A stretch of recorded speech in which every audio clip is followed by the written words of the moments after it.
Hello प्यारे बच्चों। तो आज हम आपकी आरंभ सीरीज स्टार्ट कर रहे हैं और इसमें हम क्या करेंगे, पूरे के पूरी साइंस को इतने अच्छे से पढ़ेंगे कि आप जिसने पूरे साल भी नहीं पढ़ा है वो भी 80+ लेके आएगा और जो भी अच्छे मेहनत करेगा वो 95+ भी लेके आएगा। चलिए तो शुरू करते हैं। तो देखिए इसमें हम शुरुआत करेंगे आपके चैप्टर से, that is our environment. Okay, तो देखिए हमारी स्ट्रेटेजी ये रहेगी कि पहले हम आपको इजी चैप्टर्स अच्छे से करवाएं ताकि आपके अंदर एक कॉन्फिडेंस डेवलप हो कि हम सारी चीज़ें कर पा रहे हैं, चीज़ें समझ आ रही हैं और इनसे बहुत अच्छे स्कोर बन सकते हैं। ठीक है ना, बहुत क्वेश्चंस आते हैं। ओके, इसमें हम बताएंगे पूरी डिटेल में। आप हमारी स्ट्रेटेजी वीडियो अलग से जाके यहाँ पे आपको लिंक मिल जाएगा, यहाँ देख सकते हैं। तो पहले हम इजी चैप्टर्स को करेंगे और इनको करना बहुत जरूरी है क्योंकि इनसे बहुत मार्क्स का आएगा। Okay, then we will do hard chapters. शुरुआत में हम इजी इसलिए कर रहे हैं प्यारे बच्चों ताकि एक कॉन्फिडेंस डेवलप हो कि हम जो पढ़ रहे हैं वो हमें समझ आ रहा है। ऐसा नहीं कि हार्ड पढ़ा और हमें समझ नहीं आ रहा फिर हमारा कॉन्फिडेंस और लो हो गया। ओके, तो पहले हम इजी करेंगे, अपने बेस स्ट्रॉन्ग कर लेंगे, then we will go to hard. ठीक है, फिर हम करेंगे सबसे हार्डेस्ट चैप्टर जैसे carbon and compound, light and electricity, सारे न्यूमेरिकल्स के साथ एकदम परफेक्ट, बिल्कुल बढ़िया अच्छे से समझ के न्यूमेरिकल्स करके, इंपॉर्टेंट क्वेश्चंस करके। फिर हम करेंगे मॉडरेट चैप्टर्स आपके जो आपके मॉडरेट चैप्टर्स होते हैं। ठीक है ना, वो भी बहुत इजीली अच्छे से समझ आएंगे। लेकिन क्या हो चुका होगा, फायदा ये रहेगा कि जब आपने हार्ड कर लिया होगा तो जब आप मॉडरेट भी पढ़ रहे होगे तो साथ साथ में इनके क्वेश्चंस कर रहे होगे, तो इससे क्या होगा, सब कुछ अच्छे से प्रैक्टिस हो जाएगा हमारे पास जो लिमिटेड टाइम है उसके अंदर। तो चलो शुरू करते हैं अब अपनी कहानी, भैया की जुबानी। तो लेट स्टार्ट प्यारे बच्चों। तो देखिए सबसे पहला जो हम टॉपिक ले रहे हैं दैट इज आवर एनवायरमेंट। तो आपको एनवायरनमेंट तो पता ही होगा प्यारे बच्चों कि एनवायरनमेंट होता क्या है, यू ऑलरेडी नो। जो भी हमारे आसपास की सराउंडिंग होती है उसे हम क्या कहते हैं, अपना एनवायरनमेंट। जैसे मैं अभी यहाँ बैठा हूँ, मेरे आसपास एक टेबल है, लैपटॉप है जिसमें मैं वीडियो बना रहा हूँ, ठीक है, माइक्रोफोन है, हवा है, कपड़े हैं, चप्पल है, जूते हैं, ये सब क्या है हमारे, क्या है, ये सारे एनवायरनमेंट का पार्ट है हमारे। ठीक है ना, तो देखो यही है यहाँ पर जो आप देख रहे हो, क्या, everything that surrounds us is environment, it includes both biotic and abiotic component। तो देखो प्यारे बच्चों समझ गए होंगे कि जो भी हमारे आसपास है वो सराउंडिंग हमारा एनवायरनमेंट है और एनवायरनमेंट में मेनली दो चीजें होती हैं, बायोटिक और एबायोटिक। बायोटिक मतलब लिविंग, कौन सी चीजें, लिविंग, और वहीं एबायोटिक क्या होती है, नॉन लिविंग। ठीक है ना, जैसे अभी हमने एग्जांपल लिया लैपटॉप, ये सारी चीजें। ठीक है, और बायोटिक में क्या हो जाएगा, मेरे बगल में फ्लावर है, पेड़ है। Okay, it is like that. Okay, तो देखिए प्यारे बच्चों हमें मेनली इस चैप्टर के अंदर पढ़ना है इकोसिस्टम। तो ये इकोसिस्टम क्या है, तो देखिए प्यारे बच्चों, जब ये बायोटिक और एबायोटिक कंपोनेंट्स आपस में मिलजुल के एक सेल्फ सस्टेनेबल एनवायरनमेंट क्रिएट करते हैं तो उसे इकोसिस्टम कहा जाता है। देखिए मतलब क्या कहें, देखो कोई भी जीवन अकेले नहीं जी सकता, समझ पा रहे हो। जैसे आप हो तो आपके दोस्त हैं, मम्मी पापा हैं, टीचर है, ठीक है ना। कोई अकेला इंसान होता तो क्या करता, कुछ नहीं कर पाता। ठीक है ना, तो वही है कि बायोटिक और एबायोटिक कंपोनेंट्स का इंटरैक्शन हमारा एक इकोसिस्टम क्रिएट करता है, समझ पा रहे हो। लिविंग और नॉन लिविंग मिला के हमारा एक इकोसिस्टम बनता है जो एक दूसरे के ऊपर डिपेंडेंट होते हैं। ओके, जैसे हम लोग कार्बन डाइऑक्साइड रिलीज करते हैं तो प्लांट्स कार्बन डाइऑक्साइड लेते हैं और फिर वो ऑक्सीजन देते हैं और वो हम ऑक्सीजन लेते हैं, तो हम दोनों एक दूसरे के ऊपर इंटर डिपेंडेंट है, तो हम एक इकोसिस्टम क्रिएट कर रहे हैं। ओके, समझ रहे हो ना बात को। अभी ये स्टार्टिंग का है, बहुत अच्छे से समझोगे, मजा आएगा आपको। पूरा चैप्टर इस वीडियो में क्लियर हो जाएगा और इसमें हम इंपॉर्टेंट क्वेश्चंस भी करेंगे इसके, और वो भी 1 मार्क्स, 2 मार्क्स, 3 मार्क्स और सारे के सारे। ओके, तो चलो, तो देखिए तो यहीं पे है जो आप देख रहे हो यहाँ पर, क्या चीज की इकोसिस्टम में क्या है, लिविंग कंपोनेंट्स होते हैं जो डिपेंड होते हैं each other for their food and give rise to food chains, जो हम डिटेल में पढ़ेंगे अभी कि फूड चेन क्या होता है और फूड वेब क्या होता है। ओके, चलिए अब देखिए human activities lead to environmental problems.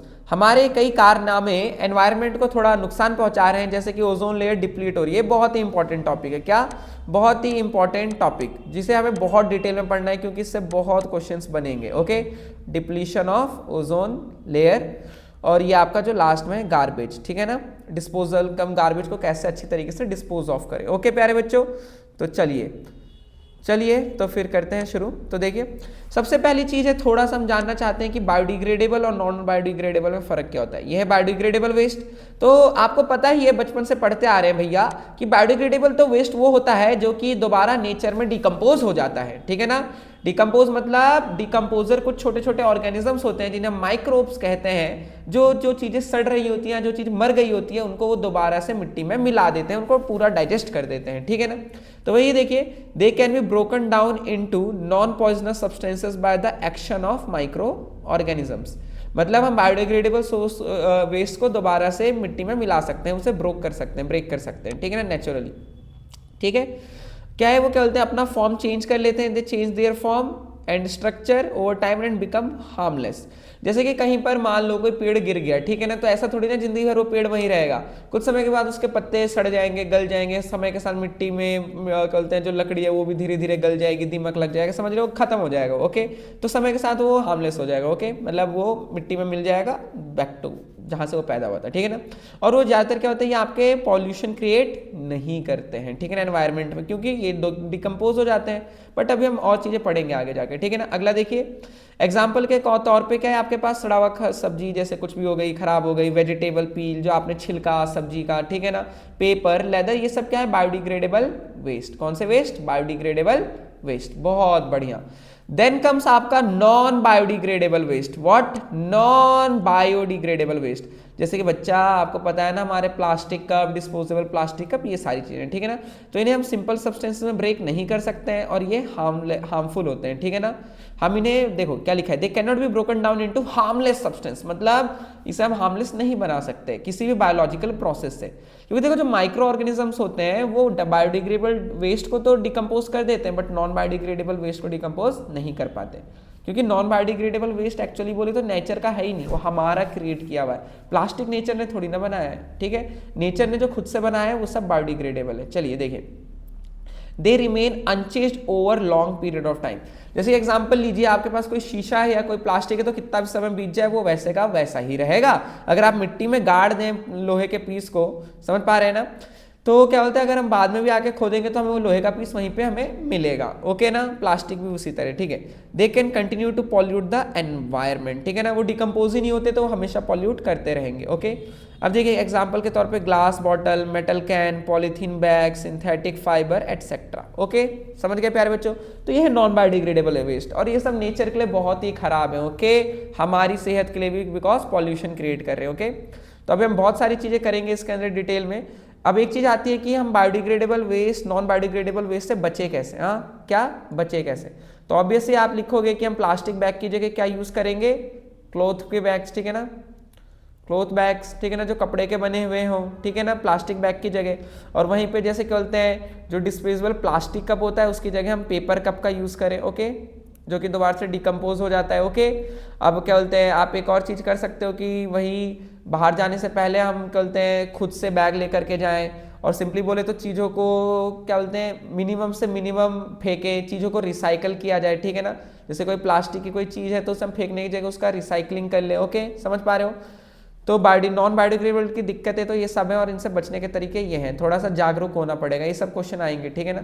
देखो प्यारे बच्चों, दिक्कत पता है कहाँ आती है, बच्चों से पूछा था है कि बायोडिग्रेडेबल वेस्ट के कुछ नेगेटिव पॉइंट्स बताओ, what are the disadvantage of biodegradable waste.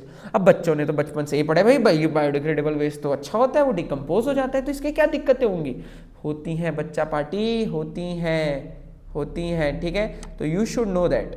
तो चलो जानते हैं। तो देखिए बायोडिग्रेडेबल वेस्ट जो है आप यहाँ पे देख पा रहे हो, इसकी दिक्कतें ये हैं, डिसएडवांटेज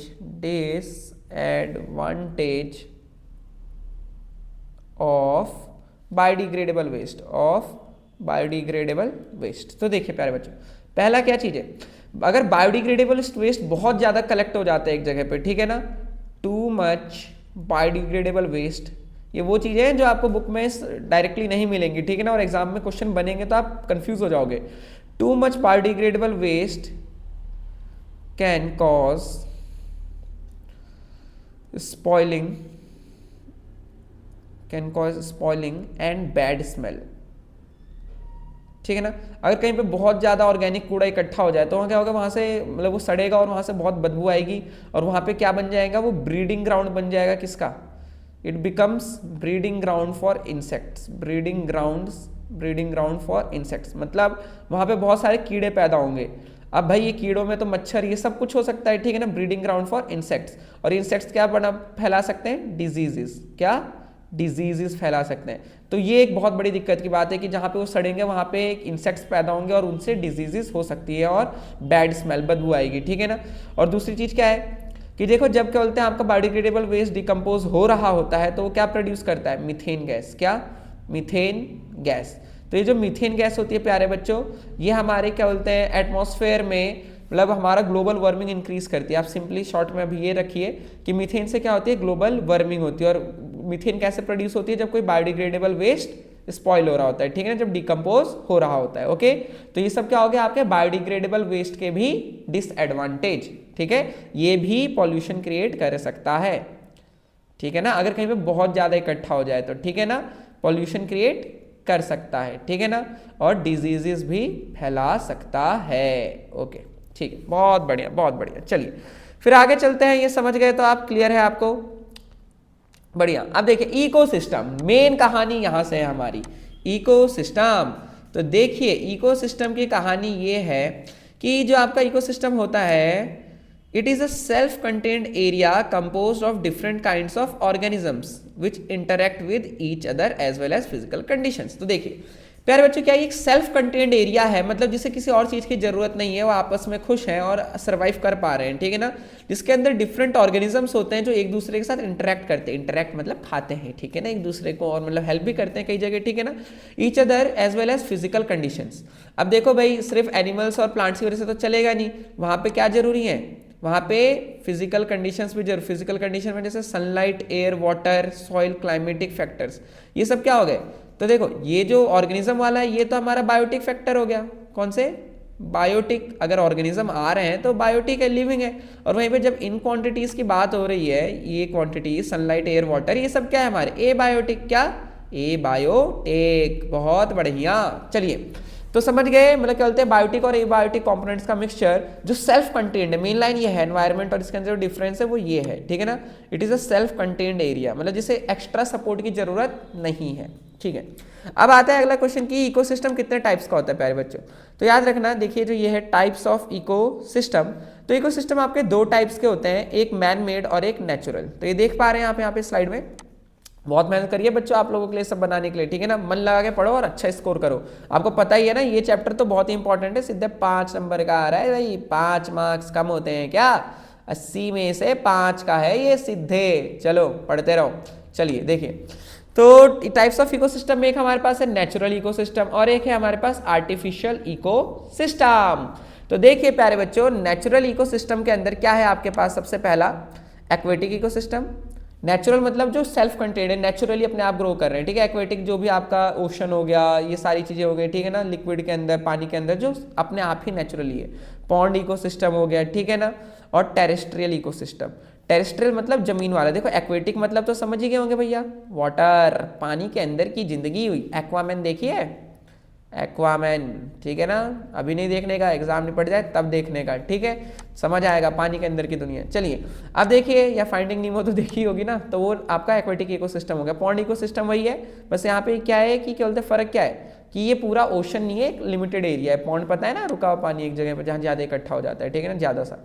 फिर है आपके पास टेरेस्ट्रियल इकोसिस्टम। तो देखिए प्यारे बच्चों, ये जो आप टेरेस्ट्रियल इकोसिस्टम देख रहे हैं यहाँ पे, टेरेस्ट्रियल इकोसिस्टम में जैसे क्या क्या आ जाएंगे आपका, जो जमीन पर है, जैसे ग्रासलैंड होता है, बच्चे इसमें कंफ्यूज हो जाते हैं, ठीक है ना, ग्रासलैंड, ठीक है, ग्रासलैंड हो गया, फॉरेस्ट हो गया, डेजर्ट हो गया, समझ पा रहे हो, माउंटेन्स हो गए, माउंटेन। तो ये सब क्या है हमारे, ये सब है टेरेस्ट्रियल इकोसिस्टम, और ये सब सेल्फ कंटेन्ड है, नेचुरल है। ओके, समझ गए ना। अब देखिए आर्टिफिशियल में क्या आता है, आर्टिफिशियल इकोसिस्टम में जैसे आपका एक्वेरियम आ जाता है भैया, क्योंकि देखो भाई, अगर आप एक्वेरियम घर में ला लो और उसमें मछली डाल दो तो ऐसा थोड़ी ना मछली अपने आप सर्वाइव कर देगी, आपको उसमें खाना डालना पड़ेगा, क्या, फूड डालना पड़ेगा, टाइम टाइम पे उसको क्लीन करना पड़ेगा। और जबकि पॉन्ड में क्या, आप जाते हो खाना डालने, क्या आप जाते हो उसके अंदर सफाई करने, नहीं, वो सब अपने आप नेचुरली हो जाता है। बट एक्वेरियम में हमें करना पड़ता है, तो हमें कुछ मैनिपुलेशन करनी पड़ती है, क्या, मैनिपुलेशन, मैनिपुलेशन, मैनिपुलेशन, ठीक है प्यारे बच्चों। तो हमें कुछ मैनिपुलेशन करनी पड़ती है, और ये मैनिपुलेशन ही इसको आर्टिफिशियल बनाती है, ठीक है ना, क्योंकि इसे हमने खुद बनाया है, मैन मेड भी कह सकते हैं, क्या, मैन मेड। और दूसरा एग्जांपल आप गार्डन भी लिख सकते हैं, ठीक है ना, जैसे हमने गार्डन उगाया और उसमें फिर हम ध्यान रखते हैं, पौधों को काटते हैं, पौधों को खाड़ते हैं, जो सूख गए नए बोते हैं, ठीक है। तो ये हमारे types of ecosystem.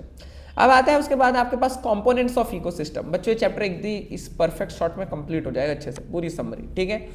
Components of ecosystem, तो देखिए प्यारे बच्चों क्या क्या कंपोनेंट्स है। देखिए पहला तो क्या है आपके पास, मेनली दो ही कंपोनेंट्स होते हैं, जैसे बायोटिक और आपका क्या है, एबायोटिक, ठीक है ना, biotic component and abiotic component, जो हम बार बार सुन चुके हो आप, ठीक है ना। अब देखिए इसके अंदर सबसे पहली चीज है बायोटिक कंपोनेंट वो होते हैं लिविंग कंपोनेंट्स ऑफ इकोसिस्टम, ठीक है ना, ओके। और ये क्या बनाते हैं आपके ट्रॉफिक लेवल्स, जो अभी आप समझोगे ट्रॉफिक लेवल या फिर आप जो फूड ऑब्टेनिंग स्टेप्स, ठीक है ना। जैसे देखो रफ एग्जांपल देता हूँ, देखो कहीं पे घास उगी है, क्या घास, ठीक है ना, बचपन में हम ऐसे ही बनाते थे 3-3, ठीक है। तो ये घास उगी है यहाँ पे, ओके। और इस घास के ऊपर है एक कीड़ा, क्या हमारा भाई, एक कीड़ा, ठीक है, बहुत प्यारा लग रहा है, ठीक है ना। तो ये कीड़ा है, इसके पंख बना देते हैं, ठीक है। तो ये कीड़ा पत्ते खा रहा था, ठीक है। तो पहला देखो, तो पहला ट्रॉफिक लेवल जो है आपके पास वो है ये प्लांट्स, क्या, प्लांट, कौन, प्लांट, पौधे, ये से कहते हैं फर्स्ट ट्रॉफिक लेवल, क्या, फर्स्ट ट्रॉफिक लेवल। और इनका एक दूसरा नाम भी होता है जिसे हम कहते हैं क्या, प्रोड्यूसर, क्या, प्रोड्यूसर, समझे, क्योंकि ये खाना प्रोड्यूस करते हैं प्यारे बच्चों, ये अपना खाना खुद क्रिएट करते हैं, पता है ना कैसे, फोटोसिंथेसिस, भैया हमें सब पता है, इतना भी बुद्धू ना समझो हमें, ठीक है ना, फोटोसिंथेसिस। अब फोटोसिंथेसिस क्या है पता है ना, carbon dioxide plus water sunlight के साथ रिएक्शन करके वो ग्लूकोज बनाते हैं, याद होगा ना, C6H12O6 प्लस साथ में ऑक्सीजन, ठीक है। तो ये फोटोसिंथेसिस ये पहली चीज है, मतलब प्लांट्स ही ऐसे हैं जो अपना खाना खुद से प्रिपेयर कर सकते हैं। हम लोग क्या करते हैं, ये मत बोलना भैया हमारी मम्मी भी तो किचन में खाना बनाती हैं, अरे भाई सब्जी लेके आनी पड़ती है ना, चावल लेके आना पड़ता है, हम उसे कुक कर रहे होते हैं, ठीक है ना, प्रोड्यूस नहीं कर रहे होते हैं खाना, ओके। तो फर्स्ट ट्रॉफिक लेवल में क्या आता है आपके पास, प्लांट्स आते हैं, ओके। अब एक कीड़ा है महाशय, ये कीड़े खा रहे थे, ठीक है ना, सॉरी बोलते हैं कीड़ा है, कीड़े क्यों खाएगा, कीड़ा ये घास फूस खा रहा था यहाँ पे, ठीक है ना, पता है ना, जैसे कैटरपिलर इन टाइप के चीले, ठीक है। तो ये खा रहा था, तो देखिए क्या होगा, ये हमारा सेकेंड ट्रॉफिक लेवल प्रोड्यूस करता है, क्या, सेकेंड ट्रॉफिक लेवल। ये क्या कह रहते हैं, इन्हें हम कहते हैं प्राइमरी कंज्यूमर, क्या, प्राइमरी कंज्यूमर मतलब जो खा रहा है भाई, तो प्रोड्यूसर तो ये हो गया भैया, कौन, हमारे प्लांट्स, और कंज्यूमर कौन हो गया, प्राइमरी कंज्यूमर हमारा सेकेंड ट्रॉफिक लेवल का ऑर्गेनिज्म।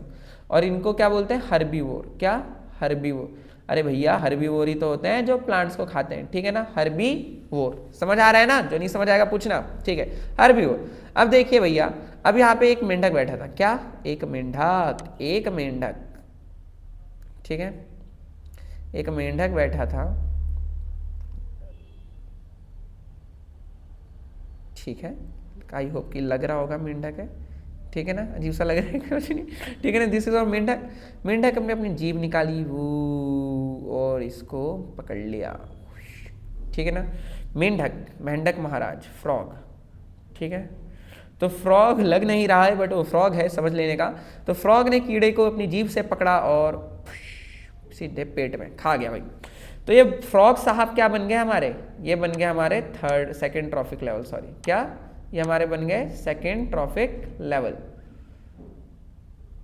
सेकेंड ट्रॉफिक लेवल,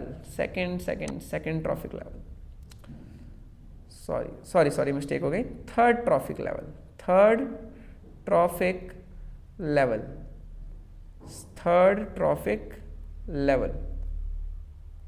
ठीक है। अब ये थर्ड ट्रॉफिक लेवल क्यों है, कोई बताएगा, ये थर्ड ट्रॉफिक लेवल इसलिए, देखो फर्स्ट लेवल तो आपके पास प्लांट्स हो गए, सेकंड लेवल ये कीड़ा हो गया, एंड थर्ड लेवल कौन हो गया, हमारा फ्रॉग साहब, ठीक है ना, थर्ड। तो ये क्या हो गए, कार्निवोर, क्या, कार्निवोर, जो बाकी के एनिमल्स को खाता है, ठीक है।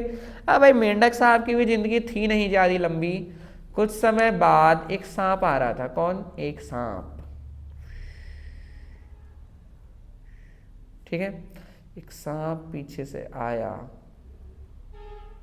और अपना फन फैलाया और चलो हमारे पेट में, ठीक है। ये तो कुछ वेपन जैसा लग रहा, बट ये है हमारा स्नेक, कौन, स्नेक, और ये स्नेक इस फ्रॉग को खा गया भैया। तो अब ये स्नेक क्या बन गया, ये हमारा फोर्थ ट्रॉफिक लेवल बन गया, क्या, फोर्थ ट्रॉफिक लेवल, क्योंकि इसने किसको खाया, फ्रॉग को। तो समझ गए, ये अलग अलग जो स्टेजेस थी जहाँ पे क्या हो रहा था, फूड ऑब्टेनिंग स्टेप्स, क्योंकि सब तो अपना अपना खाना ही इकट्ठा कर रहे थे ना, तो जो फूड ऑब्टेनिंग स्टेप्स थे इन्हीं को हमने क्या कहा, ट्रॉफिक लेवल, समझ गए ना। सबसे पहला ट्रॉफिक लेवल किसका होगा, प्लांट्स का, किसका, प्लांट्स का, रिमेंबर इट, ठीक है ना, याद रखना, पहला किसका होगा, सॉरी पहला किसका होगा, आपके प्लांट्स का, याद रखना है, ठीक है ना। फिर उसके बाद सेकंड नंबर पे कौन थे आपके पास, फिर जो प्राइमरी कंज्यूमर हर्बीवोर्स, ठीक है ना, सेकंड ट्रॉफिक लेवल। फिर उसके बाद उसको खाने वाले थर्ड ट्रॉफिक लेवल जो आपके कार्निवोर्स होते हैं, ठीक है ना। और उसके बाद उससे भी बड़े कार्निवोर फोर्थ ट्रॉफिक लेवल, जिन्हें हम क्या बोलते हैं, टर्शियरी कंज्यूमर, ठीक है ना। अभी हम डिटेल में बात करेंगे, चलो ओके, क्लियर है ना बात, बढ़िया, ये मजा आ गया होगा सुन के, समझ के एकदम क्लियर हो गई होंगी बातें, ठीक है ना। बच्चे डाउट में रहते हैं, बट क्यों डाउट में रहना जब आपके साथ है अमन भैया, ठीक है ना। चलो तो देखिए अब आगे की बात क्या है, अब हम बात कर रहे हैं बायोटिक कॉम्पोनेंट। देखिए ये सब डिस्कस कर लिया आपने, ट्रॉफिक लेवल 1 जिन्हें हम कहते हैं ग्रीन प्लांट्स, क्या क्या बोले, green plants, green plants, green plants, और इनका दूसरा नाम क्या होता है, ऑटोट्रॉप्स, ऑटोट्रॉप्स। तो देखो ये अपना खाना खुद से बनाते हैं फोटोसिंथेसिस की प्रोसेस से, ग्रास, इन बुशेस, ट्रीज हो गए, ओके क्लियर है ना बात। फिर उसके बाद सेकंड क्या है, देखिए ट्रॉफिक लेवल 2, इसमें क्या होता है, हर्बीवोर्स, जिन्हें हम कहते हैं प्राइमरी कंज्यूमर। तो देखिए they eat directly eat plants और their products such as leaves, grains etcetera, जो प्लांट्स को डायरेक्टली खाते हैं या फिर उनके प्रोडक्ट्स, जैसे कुछ होते हैं उनके फल खाते हैं, कुछ पत्ते खाते हैं, ठीक है ना, ओके। और कुछ क्या होते हैं, जैसे कैटरपिलर भी हो गया, वो पत्ते खाता है, ठीक है ना। कुछ एनिमल्स होते हैं जो प्लांट्स में अपने डंक गाड़ के उनके अंदर का सैप पीते हैं, ठीक है ना, सक्स प्लांट सैप, ओके। जैसे एग्जांपल्स में deer, rabbit, rats, pigeons, parrot, grasshopper, bees, ये सब हो गए हमारे, ठीक है ना, क्लियर है भाई, एकदम बढ़िया। कोई झक्कास, कोई डाउट, कोई दिक्कत, कोई दुविधा तो बताओ और सॉल्व कर देंगे हम, ठीक है। चलिए आगे, अब आगे हम क्या देखने वाले हैं, आपके पास ट्रॉफिक लेवल 3, ट्रॉफिक लेवल 3, इसके अंदर क्या आपके पास कार्निवोर्स, कार्निवोर्स सेकेंडरी कंज्यूमर्स, ठीक है ना, जैसे प्राइमरी थे ये सेकेंडरी है, ओके कोई दिक्कत नहीं ना। तो देखो the capture there pray and eat it, जैसे हमने बोलता ना मेंढक, भाई मेंढक पत्ते थोड़ी ना खाता है, ठीक है ना, वो छोटे छोटे कीड़ों को खाता है, ठीक है ना। अब देखिए these includes tiger, Wolves, snake, lizard, certain birds etcetera, ठीक है ना। टाइगर, वुल, ये सब क्या हो गया हमारे कार्निवोर्स, ठीक है ना, जो अपने से छोटे उनको खाते हैं, ठीक है, एनिमल्स को, ठीक है। अब उसके बाद क्या है, देखो ट्रॉफिक लेवल 4, जिसको हमने क्या कहा, लार्ज कार्निवोर्स, टर्शियरी कंज्यूमर। ये क्या होता है, वो स्मॉलर कार्निवोर्स को खा जाते हैं भाई। जैसे सांप है, सांप को कौन खा जाता है, आपकी कौन, तो बहुत फेमस है हमारी नेशनल बर्ड, कौन है बताओ जल्दी से भाई, पीकॉक, ठीक है ना। लिजार्ड को सांप खा जाएगा, ठीक है ना। वुल्फ को टाइगर खा गया, ठीक है, समझ रहे हो, इस तरीके से पीकॉक, ईगल एटसेट्रा, क्लियर है ना बात, कोई डाउट नहीं है ना, बहुत बढ़िया, बहुत ही बढ़िया, एग्जाम्पल भी याद रखने का, ठीक है। तो देखो ये आपने इकोनॉमिक्स में पढ़ा होगा, वहां के भी वही कहानी है, याद है, primary sector, secondary sector, tertiary sector, वही है यहाँ पे, बस याद रखना। ट्रॉफिक लेवल 1 प्लांट्स होते हैं जो ऑटोट्रॉप्स होते हैं, वो अपना खाना खुद प्रोड्यूस करते हैं। चलो अगला देखिए क्या है, पैरासाइट्स। आपको पता है ना प्यारे बच्चों, पैरासाइट्स वो होते हैं जो खुद तो क्या बोलते हैं अपना खाना प्रोड्यूस नहीं करते, बट दूसरों के भरोसे रहते हैं। जैसे जब आप टिफिन लेके जाते हो तो आपका दोस्त जो आपका खाना खा जाता है आपके भरोसे, वो क्या है, पैरासाइट, ठीक है ना, जो आपके ऊपर जिंदा है। तो देखिए दे लिव इनसाइड और on the body surface of another organisms called there host, तो आप उसके होस्ट हो गए भैया अगर आप अपना टिफिन खिलाते हो रोज उसे, ठीक है ना। तो दे लिव इनसाइड और ऑन बॉडी सर्फ, देखो वो बॉडी के अंदर भी एग्जिस्ट कर सकता है, फिर बॉडी के बाहर भी, ठीक है ना। जैसे कुछ होते हैं जो आपके वर्म्स होते हैं, वो पेट के अंदर होता है, सुना होगा स्कूल में दवाइयाँ मिलती है, कीड़े की दवाई, ठीक है ना, क्यों मिलती है, क्योंकि पेट में कीड़े हो जाते हैं, तो वो क्या है, एक पैरासाइट है, कोई दिक्कत, कोई डाउट नहीं ना। और कुछ पैरासाइट्स होते हैं जो स्किन पे लिव करते हैं, जैसे किसी के सर में जुए हैं या फिर क्या बोलते हैं, आपने एनिमल्स में देखा होगा वो लग जाते हैं, ठीक है ना। तो ये स्किन पे जानवरों के देखे होंगे वो कीड़े छोटे छोटे, तो वो सब क्या है, हमारे पैरासाइट्स हैं जो अपने होस्ट से न्यूट्रिएंट्स ऑब्टेन कर रहे हैं, ठीक है ना। दे ऑब्टेन देयर फूड और nourishment from the host, okay समझ गए ना। तो देखिए worms lives in guts, guts मतलब अंदर शरीर के, ठीक है ना, of animals, fleas which live on the skin of animals such as dogs are examples of parasites. बहुत बढ़िया, मजे में मन लगा के पढ़ रहे हो ना, एकदम बढ़िया, सब समझ आ रहा है, अरे वाह भैया थैंक यू। चलो बढ़िया, सब मजे में। अब देखो भाई 5 नंबर कम होते हैं क्या, फिर से बोलूंगा 5 मार्क्स आर नॉट लेस, और ये पढ़ के आप लाओगे। चलिए तो देखिए अगला क्या है, डिकम्पोजर। अब ये डिकम्पोजर वो क्या होते हैं, जो दूसरे मरे हुए जानवर को खाते हैं। तो डिकम्पोजर्स का दूसरा नाम एक और होता है क्या, सेप्रोफाइट्स, सेप्रोफाइट्स, सेप्रोफाइट्स, याद रखना है, पैरासाइट नहीं है ये, डिकम्पोजर है। कौन, डिकम्पोजर, सेप्रोफाइट्स, ठीक है।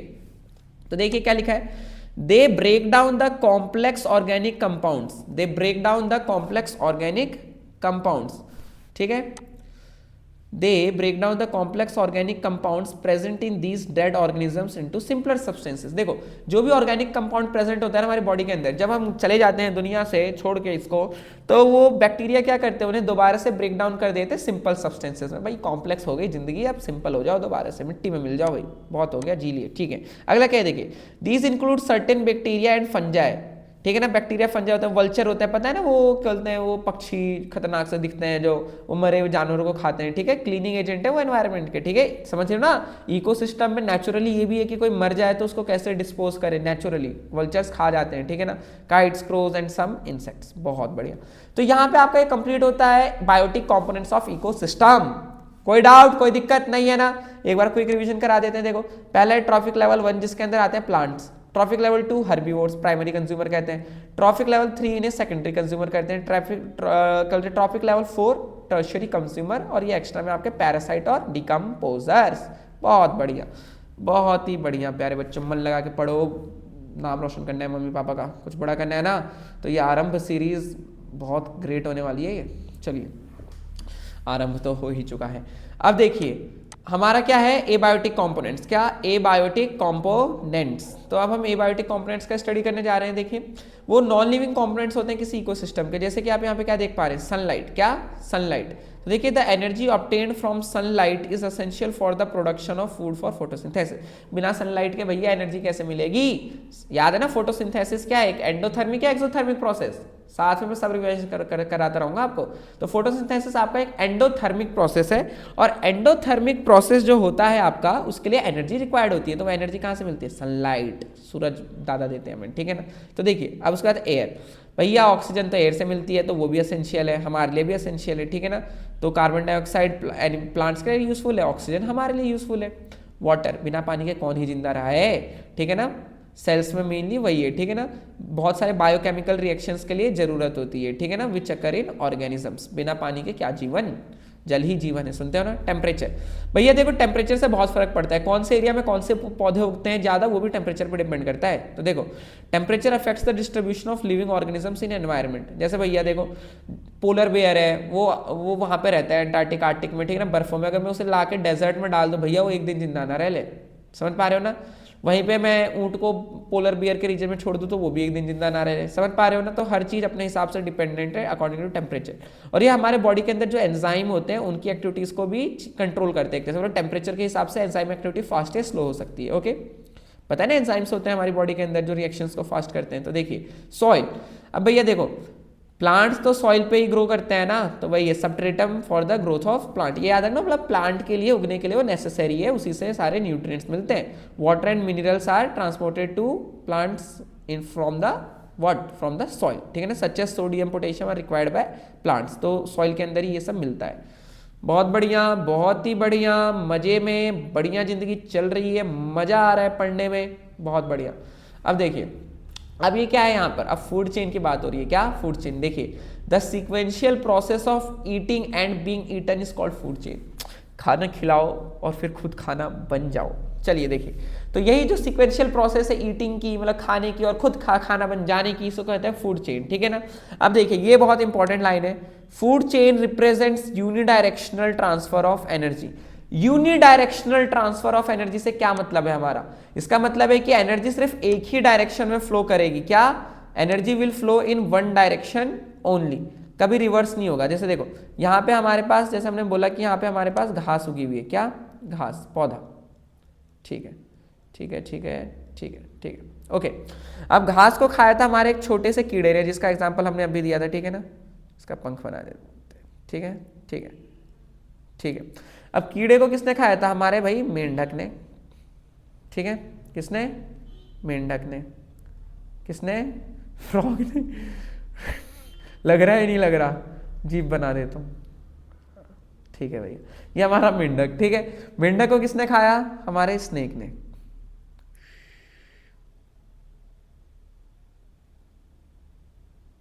किसने, स्नेक ने, किसने, स्नेक ने। तो ये जो स्नेक है हमारा, ठीक है। अब देखो भैया कभी ऐसा नहीं होगा कि फ्रॉग स्नेक को खा ले, कभी ऐसा नहीं होगा कि कीड़ा फ्रॉग को खा ले, और कभी ऐसा नहीं होगा कि ये घास इसको खा ले। मतलब ये एनर्जी ट्रांसफर कभी इस तरीके से नहीं होगी, ठीक है। समझ पा रहे हो, रियलिटी में ऐसे ही होता है, बट मैं बताना चाहता हूँ कुछ मेंढक होते हैं जो छोटे सांपों को खा लेते हैं, बट समझ रहे हो ना भावना, क्या कहना चाहता हूँ, मतलब बड़े जानवर को छोटा जानवर नहीं खा सकता। ओके, तो ये जो फ्लो ऑफ एनर्जी है क्या है, यूनिडायरेक्शन, मतलब हमेशा सिर्फ एक से दूसरे डायरेक्शन में होगी, ऐसे नहीं होगी। गॉट इट, समझ गए ना, बहुत बढ़िया। फ्रॉग ने बोला मैं रूल बदल दूंगा भाई जिंदगी के, ठीक है। चलिए तो देखते हैं, आगे बढ़ते हैं। Okay, moving on moving on. तो देखिए, अब देखिए यहीं पे आप देख पा रहे हैं कि देखो यहाँ पे क्या हो रहा है, ये सन से एनर्जी आ रही है, ठीक है ना, सनलाइट फॉर्म में एनर्जी आ रही है। अभी ग्रास है हमारी, घास, ये क्या है हमारा प्रोड्यूसर जो खाना खुद बनाएगा। वाटर हमारा एबायोटिक कंपोनेंट, सन भी हमारा एबायोटिक कंपोनेंट, न्यूट्रिएंट भी एबायोटिक कंपोनेंट। तो ये एबायोटिक कंपोनेंट से मिलके हमारा पहली चीज बनी बायोटिक ग्रास या पौधे, ठीक है ना, प्रोड्यूसर। ओके, अब प्रोड्यूसर को खाया ग्रास हॉपर ने। अब ग्रास हॉपर है हमारा प्राइमरी कंज्यूमर, ओके, क्योंकि ये सिर्फ पौधा खा सकता है, किसी दूसरे कीड़े को खाएगा नहीं। अब भाई ग्रास हॉपर को खा गया कौन, कौन खा गया, बोलो बोलो बोलो बोलो बोलो, यस, सेकेंडरी कंज्यूमर स्नेक। चलो भाई उसे ज्यादा भूख लगी थी, उसने छोटे से ग्रास हॉपर को ही खा लिया, ठीक है ना। अब भैया ऊपर घूम रहे थे वर्ल्ड हॉक, ठीक है ना, हॉकाई सुना है ना आपने एवेंजर्स में, तो चलो हॉक घूम रहे थे, तो ये हमारे टर्शियरी कंज्यूमर, ये किसको खा गए, सांप को। भैया आसमान से पकड़े, अपने पंजे में पकड़ा और अपने घोंसले में लेके भैया चलो टेस्टी मील मिली है, ठीक है ना। तो ये चल रहा है। ओके, अब देखो भैया ये भी मरेगा, तो इसको डिकम्पोज कौन करेंगे, ये फंजाई बैक्टीरिया, ठीक है ना, ये डिकम्पोजर है। ये दोबारा से क्या करेंगे, जो इसके अंदर के कॉम्प्लेक्स प्रोटीन मटीरियल थे उसे सिंपलर सब्सटेंस में तोड़ देंगे, वो मिट्टी में मिल जाएगा, और मिट्टी से कौन बन जाएगा, फिर से ग्रास उगेगी न्यूट्रिएंट से। तो यही है आपकी फूड चेन जो देख रहे हो, कंटिन्यूअस सर्कुलर रूप में चल रही है, बस ऐसे ही चलती रहती है, मजे में दुनिया बढ़िया है, ठीक है ना। डिकम्पोजर बहुत इंपॉर्टेंट है, क्यों, क्योंकि अगर डिकम्पोजर नहीं होता तो जो एनर्जी एक बार चली गई वो दोबारा एनवायरनमेंट में कैसे रिस्टोर होती है, ठीक है ना। तो डिकम्पोजर्स का रोल बहुत इंपॉर्टेंट है। चलिए ओके, तो देखिए यही है कहानी जो भी हम कहते हैं कि food chain is a series of organisms in which one organism eats another organism as food. तो ग्रास, डियर और लायन, भैया घास को खाया हिरण ने, हिरण को खाया लायन ने, ठीक है, ठीक है। तो देखो भैया फूड चेन में जो ये वेरियस लेवल्स होते हैं, स्टेप्स होते हैं, ठीक है ना, जहाँ पे transfer of energy takes place करती है उसे हम कहते हैं ट्रॉफिक लेवल, जो मैं आपको अभी समझा चुका हूँ डिटेल में बहुत अच्छे से, ठीक है। अब देखिए energy flow in food chain, अब यहाँ पे कुछ रूल्स होते हैं, we will study that in detail. तो देखिए पहला क्या है, in a food chain along with food transfer of energy also occurs, transfer of energy also occurs, ठीक है ना, एनर्जी का ट्रांसफर भी होता है साथ में, ठीक है, एट ईच ट्रॉफिक लेवल। देखिए the flow of energy which occurs along the food chain is called energy flow. तो एग्जाम में आएगा what do you understand by energy flow, तो आप लिखोगे the flow of energy which occurs along a food chain is called energy flow. क्योंकि देखो भाई जब पौधे को कोई कीड़ा खा रहा है तो जो पौधे के अंदर एनर्जी स्टोर्ड है वो कीड़ा ही तो खा रहा है, ठीक है, तो कीड़े में एनर्जी जाएगी। कीड़े को सांप खा रहा है, यहाँ पे ये देख रहे हैं ग्रास हॉपर को स्नेक खा रहा है, तो स्नेक को ग्रास हॉपर की एनर्जी मिलेगी, हॉक को स्नेक की एनर्जी मिलेगी। बट अभी हम कुछ ट्विस्ट देखने जा रहे हैं, एनर्जी तो मिलेगी बट कितनी मिलेगी वो हम देखेंगे। देखिए all the energy used by living organisms is obtained from the sun. याद रखना जो भी एनर्जी ओवरऑल का जो अल्टीमेट सोर्स है पूरे अर्थ पे एनर्जी का वो है सन, क्योंकि सन ही से प्लांट्स ग्रो कर पा रहे हैं और प्लांट से ही सब कुछ है, ठीक है ना। देखिए solar energy enters the living components through the autotrophs और ग्रीन प्लांट्स, क्योंकि देखो भाई हम तो धूप ऐसा है नहीं कि हाथ में हाथ रखेंगे, मतलब धूप में अपना हाथ रखेंगे और हमारा पेट भर जाएगा, ऐसा होता तब तो पता नहीं एनवायरनमेंट ही अलग होता, कोई भूखा ना मरता, ठीक है ना, बट ऐसा नहीं है। तो देखिए however only 1% of the total energy is actually captured by green plants, ठीक है ना, ओनली कितना, only 1% of total energy is actually captured by plants. मतलब समझो अगर 100 जूल एनर्जी हमें सन से मिल रही है, क्या सन से, तो जो प्लांट उग रहा है यहाँ पे the plants which is growing here, वो इस सन से 100 जूल एनर्जी का सिर्फ एक ही जूल ले पाएगा, कितना, 1%। ओके, तो सनलाइट से प्लांट में जो एनर्जी मिलती है होती है 1% of total energy given by the sun, ठीक है ना, only 1% of the total energy is actually captured by the plants, ठीक है, कोई डाउट नहीं है ना। देखिए अब अगला क्या है, the amount of energy is gradually declines as one moves to the next higher trophic level because at each level energy is lost in the form of heat. क्या है, मतलब एनर्जी जो होती है वो जैसे अगर यहाँ से मान लेते हैं, चलो मैं एग्जांपल देता हूँ कि 1000 जूल, मैं 10,000 लिख देता हूँ, ठीक है ना, 10,000 जूल एनर्जी हमें सन से मिली थी, कहाँ से, समझो फिर क्लियर हो जाएगा, ठीक है ना, 10,000 जूल, एक सेकेंड, 10,000 जूल एनर्जी हमें मिली है सन से। तो देखिए इसे समझते हैं अच्छे से।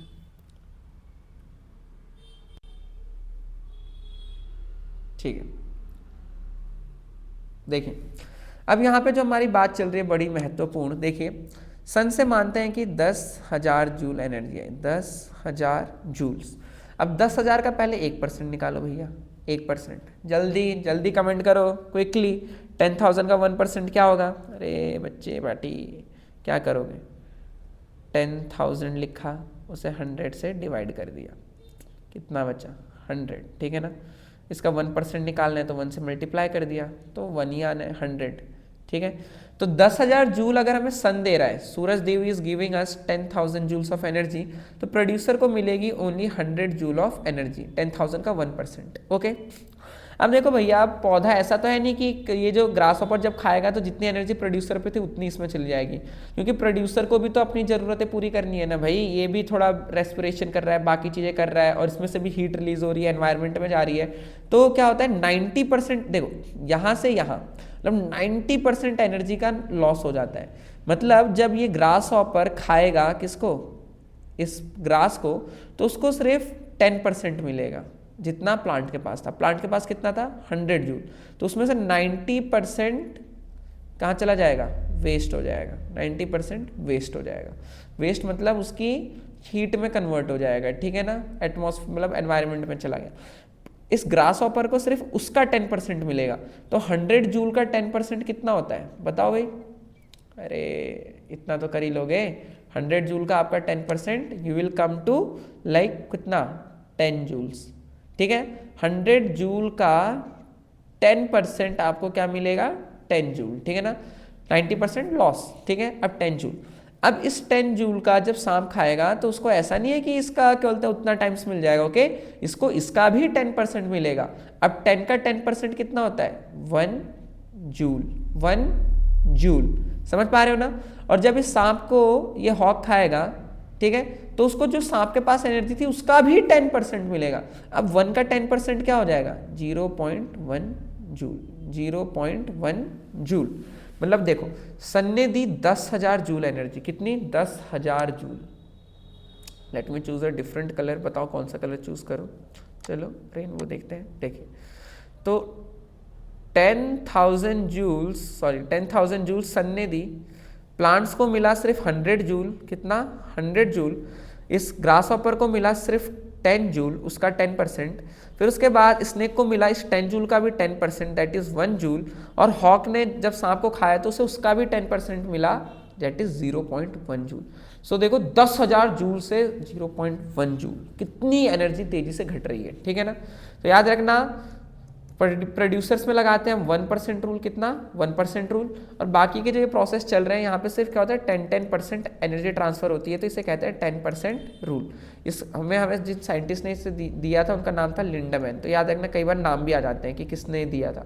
लिंडामैन, LEINDEMEN, लिंडामैन ने ये 10% रूल कहा था कि जब भी एनर्जी एक ट्रॉफिक लेवल से दूसरे ट्रॉफिक लेवल पे जाती है तो सिर्फ 10% ट्रांसफर होती है, ठीक है। 90% वो वेस्ट हो जाती है, ओके। वो और वो वेस्ट कहाँ होती है? बॉडी हीट के थ्रू, ठीक है ना। जैसे ऑर्गेनिज्म में चल रहे थे, इसमें से हीट भी तो निकल रही है ना, और साथ में रेस्पिरेशन, बाकी के जो बॉडी के अंदर प्रोसेस हो रहे हैं, ओके, बढ़िया। तो आप बहुत अच्छे से समझ गए, मजे में, बहुत बढ़िया, अच्छा लग रहा है पढ़ा के, मुझे मज़ा आता है आप लोगों को पढ़ाने में, बस आप लोगों को भी मज़ा आना चाहिए पढ़ने में, ठीक है। चलिए तो देखिए आगे चलते हैं। तो ये तो समझ ही गए हम, ठीक है ना। Energy is lost in the form of heat, ठीक है ना। देखिए, the loss of energy in food chain and the transfer of energy from one trophic level to the other can be explained by 10% rule, can be explained by ये 10% rule. तो देखो ये क्या कहता है कि ओनली 10%, ये लाइन इंपॉर्टेंट है, व्हाट इज 10% रूल में? Only 10% of the energy entering a particular trophic level of organisms is available for transfer to the next trophic level, ठीक है ना। मतलब किसी ऑर्गेनिज्म में जितनी भी एनर्जी होगी उसका सिर्फ 10% ही अवेलेबल होगा नेक्स्ट ट्रॉफिक लेवल पे जाने के लिए। बहुत बढ़िया, आप अच्छे से समझ गए। नेक्स्ट देखिए, सिग्निफिकेंस ऑफ फूड चेन। क्या? सिग्निफिकेंस ऑफ फूड चेन बहुत इंपॉर्टेंट है। इस वाले टॉपिक से ना बहुत क्वेश्चन बनते हैं, बहुत सारे, मैं भी बताऊंगा आपको बहुत सारी चीजें, ठीक है ना। ठीक है, अब देखिए पहली चीज क्या है, पहली इंपॉर्टेंस क्या देख रहे हैं आप यहाँ पे? Food chain maintains a check on the population and a balance of ecosystem. Food chain क्या करती है, मेंटेन करती है check on population and balance of ecosystem. कैसे, चलो समझते हैं। देखो जो हमने लिखा है ना, it maintains a check, check मतलब चेक करती है कि किसी चीज की पॉपुलेशन ज्यादा तो नहीं रही, किसी की कम तो नहीं हो रही है, जैसे घास है, ठीक है। लेट मी चूज ग्रीन, चलो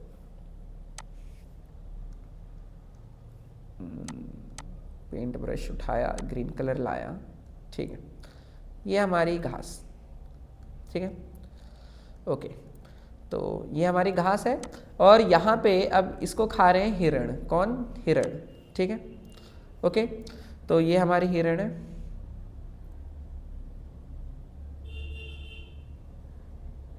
ठीक है, ठीक है, एलियन लग रहा है मेरे को तो। चलो देखो, तो हिरण है, ठीक है ना, डियर अपनी, माई डियर डियर, ठीक है ना, and this is our grass और this is our lion, lion lion lion. अच्छी सी ड्राइंग बनाएंगे भैया, राजा है जंगल का, ओके।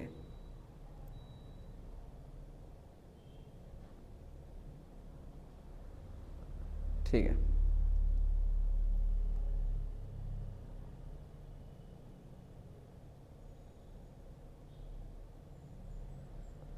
ड्राइंग बहुत अच्छी है बच्चों मेरी, मैं बनाता ऐसी हूँ बस ताकि हंसी आए आप लोगों को देखने में, ठीक है ना, ठीक है।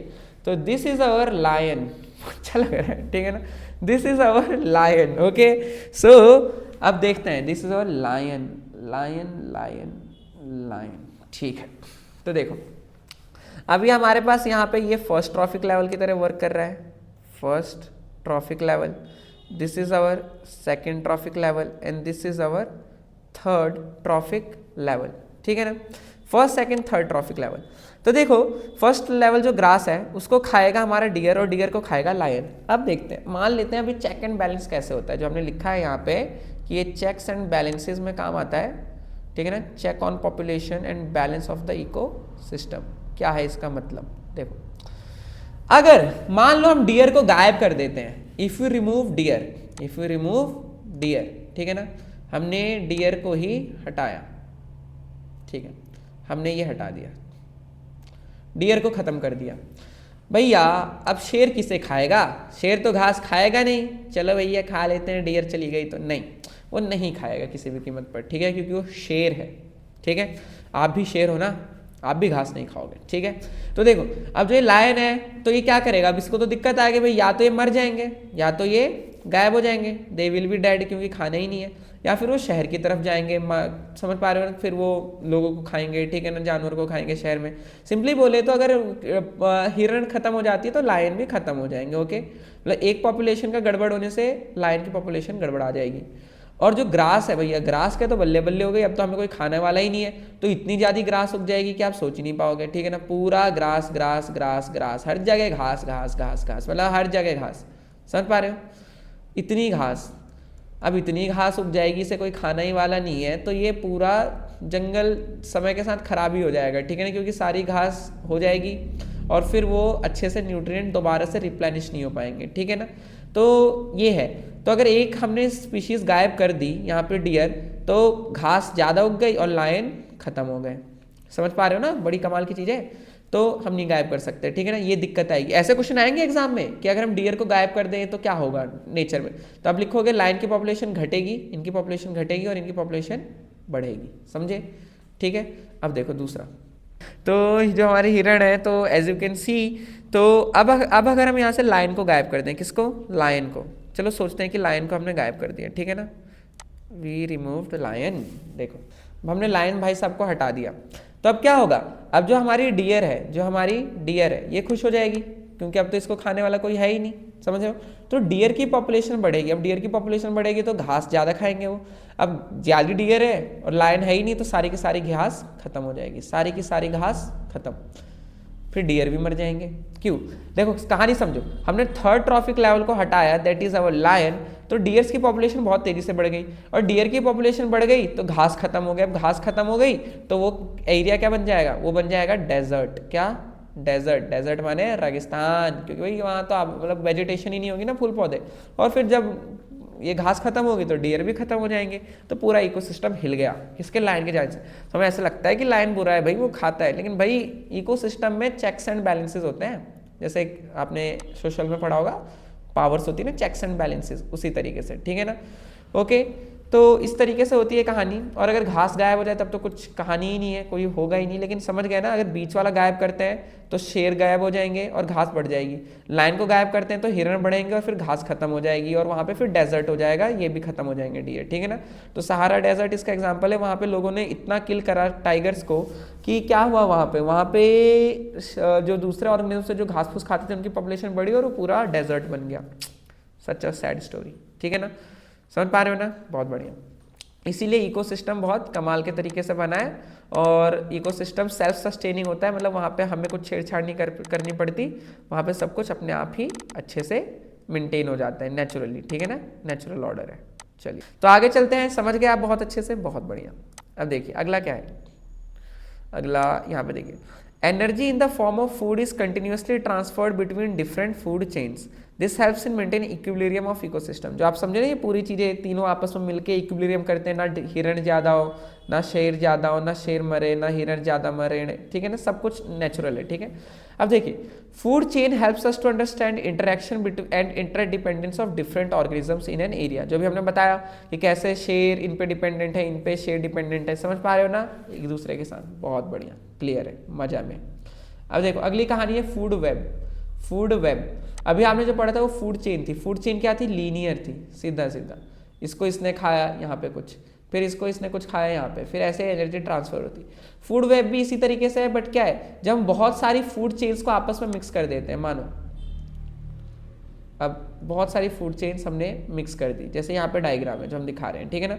तो जब हम बहुत सारी फूड चेन्स को कंबाइन कर देते हैं, इंटरलिंक कर देते हैं, तो उसे कहते हैं फूड वेब। तो देखिए, The network of interconnecting food chains in a natural community of different organisms is called a food web। देखो तो कितना अच्छा यहाँ पे ये है, देखो सबसे पहले तो प्रोड्यूसर ही आएंगे, सबसे पहले तो भैया प्रोड्यूसर ही आएंगे, नोट्स पे बना लेना आप लोग, पहले समझ लो, ठीक है ना। देखो तो ये जो प्रोड्यूसर है जो आप यहाँ पे देख पा रहे हो, प्रोड्यूसर्स एंड डिकम्पोजर्स, तो देखिए जो आप यहाँ पे देख पा रहे हैं प्रोड्यूसर्स एंड डिकम्पोजर्स, तो यहाँ पे देखिए सबसे पहले ही है प्राइमरी कंज्यूमर, ठीक है, ये जो हर्बीवोर्स हैं जो पेड़ पौधे खाते हैं, ठीक है। फिर उसके बाद है आपके पास है सेकेंडरी कंज्यूमर्स जो आप यहाँ पे देख पा रहे हैं, ठीक है ना। और फिर ये आपके पास है टर्शियरी कंज्यूमर्स जो इनको खाएंगे, ठीक है। तो देखो ऐसा थोड़ी ना है भाई कि प्लांट को डियर ही खाएगी और डियर को ये पाइन मार्टेन ही खाएगा, ठीक है, और पाइन मार्टेन को माउंटेन लायन खाएगा, ऐसा कुछ नहीं है। मूल डियर को डायरेक्टली माउंटेन लायन भी खा सकता है, ठीक है, समझ पा रहे हो। जैसे छिपकली है, छिपकली इनमें से किसी को भी खा सकती है, ठीक है, मतलब ये एक दूसरे से इंटरलिंक है, देख पा रहे हो ना कितने सारे चेन्स बन रहे हैं, ओके। तो these are called food web, एक जाला बन गया, कोई दिक्कत नहीं ना, बहुत ही बढ़िया। अब हम करने वाले हैं कुछ स्पेशल काम, यहाँ तक तो बहुत अच्छे से समझ गए। अब यहाँ से यहाँ तक एक बार जल्दी से 5 मिनट के अंदर मैं सोचने का समय दे रहा हूँ, जल्दी से सोचो।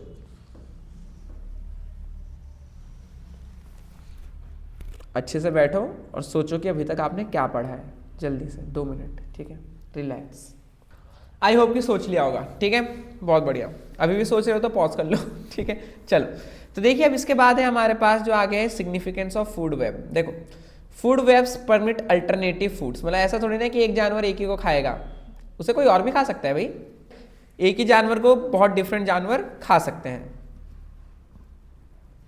ठीक है, समझे। तो देखिए अगला क्या है, सिग्निफिकेंस ऑफ फूड वेब, कि जो फूड वेब होते हैं ये परमिट करते हैं अल्टरनेटिव फूड, मतलब ऐसा नहीं है कि एक जानवर एक ही फिक्स जानवर को खाएगा, किसी और को भी खा सकता है, ओके।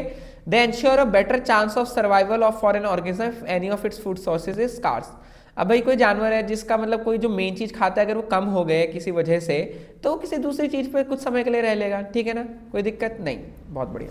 अब देखिए आपके पास नेक्स्ट क्या है, आपके पास है food pyramid. Food pyramid, pyramid पता है ना, इजिप्ट वाले पिरामिड नहीं है यहाँ पे, फूड पिरामिड है। तो देखो इसके अंदर क्या है, देखो अ graphical representation of various trophic levels of a food chain in an ecosystem is called an ecological pyramid और food pyramid.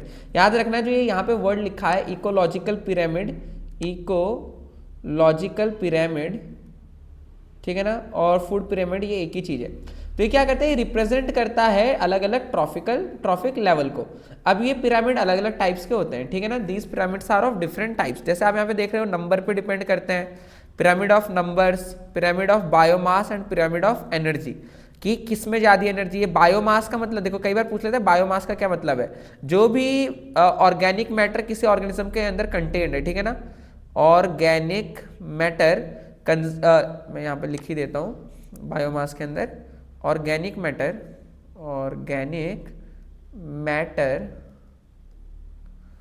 contained in an organism, contained in an organism, organic matter contained in an organism is called आपका what, कहते हैं biomass, just biomass, ठीक है ना। तो इसी का पिरामिड हमें पिरामिड ऑफ बायोमास देता है और पिरामिड ऑफ एनर्जी, ठीक है ना। तो देखो यहाँ पर आपके पास एक पिरामिड है जिसे आप यहाँ से देखिए और समझिए, ये देखिए। तो आप यहाँ पे देख पा रहे हैं कि देखिए ये आपके पास एक पिरामिड है। तो देखो ये ये एक्वेटिक है, ठीक है ना, ठीक है ना। ये एक्वेटिक इकोसिस्टम के लिए पिरामिड है, एग्जाम में आ सकता है ये है aquatic ecosystem, aquatic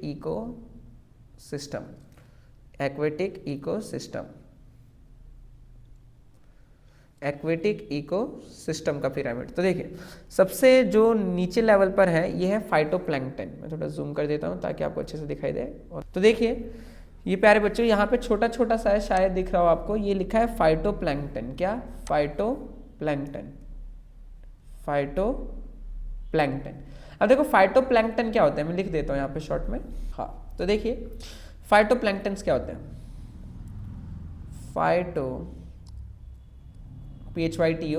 plankton, phytoplankton. कई बच्चों ने पूरा पढ़ लिया होता है और उन्हें पता भी नहीं होता ये सारी चीज़ें, ठीक है ना, बट आपको पता होंगी, डोंट वरी, ठीक है। तो देखिए फाइटोप्लैंक्टन जो आपके होते हैं ये क्या होते हैं, एक्वेटिक, माइक्रोस्कोपिक, बहुत ही छोटे होते हैं, माइक्रोस्कोपिक एक्वेटिक प्लांट्स। ये ज़्यादातर क्या होते हैं, वाटर की सरफेस पे होते हैं, ठीक है ना। तो ये जो हमारा है, ठीक है, एक सेकेंड, हाँ जो आपने लिखा माइक्रोस्कोपिक एक्वेटिक प्लांट्स, ठीक है, माइक्रोस्कोपिक एक्वेटिक प्लांट्स हम कहते हैं किनको, फाइटोप्लैंक्टन्स को। अभी एल्गी हो गई, ये सी ग्रास हो गया, ठीक है ना, ठीक है। अब देखिए ये है हमारे पास 1000 पाउंड्स, तो ये आपको एक तरह से बोले तो क्या है, मास का है, किसका, मास का, बायोमास का पिरामिड, बायोमास पिरामिड, ठीक है। अब देखो मैं एक चीज़ एक्स्ट्रा बता रहा हूँ, सुन लो, कई कई जगह पे पिरामिड इस तरीके से भी दिख सकता है, इस तरीके से इन्वर्टेड। देखो ये वाला जो पिरामिड इसे कहते हैं अपराइट, इस तरह का पिरामिड को कहते हैं अपराइट, और इस वाले को कहते हैं इन्वर्टेड। ये वाला पिरामिड क्या शो कर रहा है कि देखो नीचे वो कोई भी चीज़ का है तो नीचे चीज़ वो ज़्यादा है और ऊपर जाते जाते कम हो गई। इन्वर्टेड पिरामिड क्या शो करता है कि नीचे वो चीज़ कम है और ऊपर जाते जाते वो बढ़ गई। ओके, तो देखो ये कौन सा है, ये अपराइट पिरामिड है। तो देखो यहाँ पे जो बायोमास है वो क्या है, 1000 पाउंड, सबसे ज़्यादा वजन नीचे, उसके ऊपर क्या है 100 पाउंड्स, ठीक है ना। तो इनको खाते हैं छोटे छोटे जानवर, ठीक है ना, जू प्लैंक्टन जो देख रहे हो यहाँ पे, जैसे फाइटोप्लैंक्टन है वैसे ही आपके होते हैं जू प्लैंक्टन, ठीक है ना। तो ये क्या होते हैं, microscopic animals, microscopic aquatic animals. इनको कौन खाते हैं, इनको मछलियाँ खाती हैं, छोटी मछलियाँ, ठीक है ना। माइक्रोस्कोपिक एक्वेटिक एनिमल्स, बहुत बढ़िया, माइक्रोस्कोपिक एक्वेटिक एनिमल्स, ठीक है ना। ओके, और ये सब मछलियाँ, ठीक है। फिर इनको खाती हैं बड़ी मछलियाँ, जैसे पिराना पुराना आपने सुना होगा, ठीक है ना। फिर इनको खाती है उससे बड़ी मछली, और सबसे ऊपर है कौन भाई, देखो जैसे जंगल में कहते हैं राजा है शेर, वैसे ही पानी के अंदर है शार्क, राजा एक्वेटिक, ठीक है ना, गॉट इट। तो ये देखो क्या है, पहला आपका प्राइमरी प्रोड्यूसर, ये सब पौधे ही हैं, ठीक है ना। फिर उसके बाद है first order consumer, trophic level 2, फिर इंटरमीडिएट प्रेडेटर्स, ठीक है ना, ठीक, और ये टॉप प्रेडेटर पता है ना क्या होता है, स्पेलिंग थोड़ी गलत है यहाँ पे, प्रेडेटर क्या होता है भाई साहब, अरे जो दूसरे को खाता है, और प्रे क्या होता है, जो खाना बन जाता है, ठीक है ना। चलिए बहुत बढ़िया से समझ गए आप पिरामिड को और ट्रॉफिक लेवल्स को, ठीक है ना। अब सिग्निफिकेंस ऑफ फूड पिरामिड देखो हम बहुत डिटेल में करा रहे हैं, क्विक भी करा रहे हैं और डिटेल में भी करा रहे हैं, ताकि जब देख लो तो पक्का क्वेश्चन बन जाएगा। 5 नंबर पक्के हैं ये पढ़ाने के बाद, ठीक है ना। देखो significance of food pyramid, significance of food pyramid, तो देखो the traffic levels in a food chain can be explained bye food pyramid. Okay, the ecological pyramids helps us understand the structure and functional diversity of energy conversion efficiency of ecosystem. मतलब कि कितनी energy कहाँ से कितनी transfer हो रही है वो हम समझ पाते हैं, क्योंकि ये जो शेप है ये हमें बता देती है कि यहाँ से यहाँ कम है और उससे कम यहाँ पे कोई क्वांटिटी, ठीक है ना, इस तरीके से। चलिए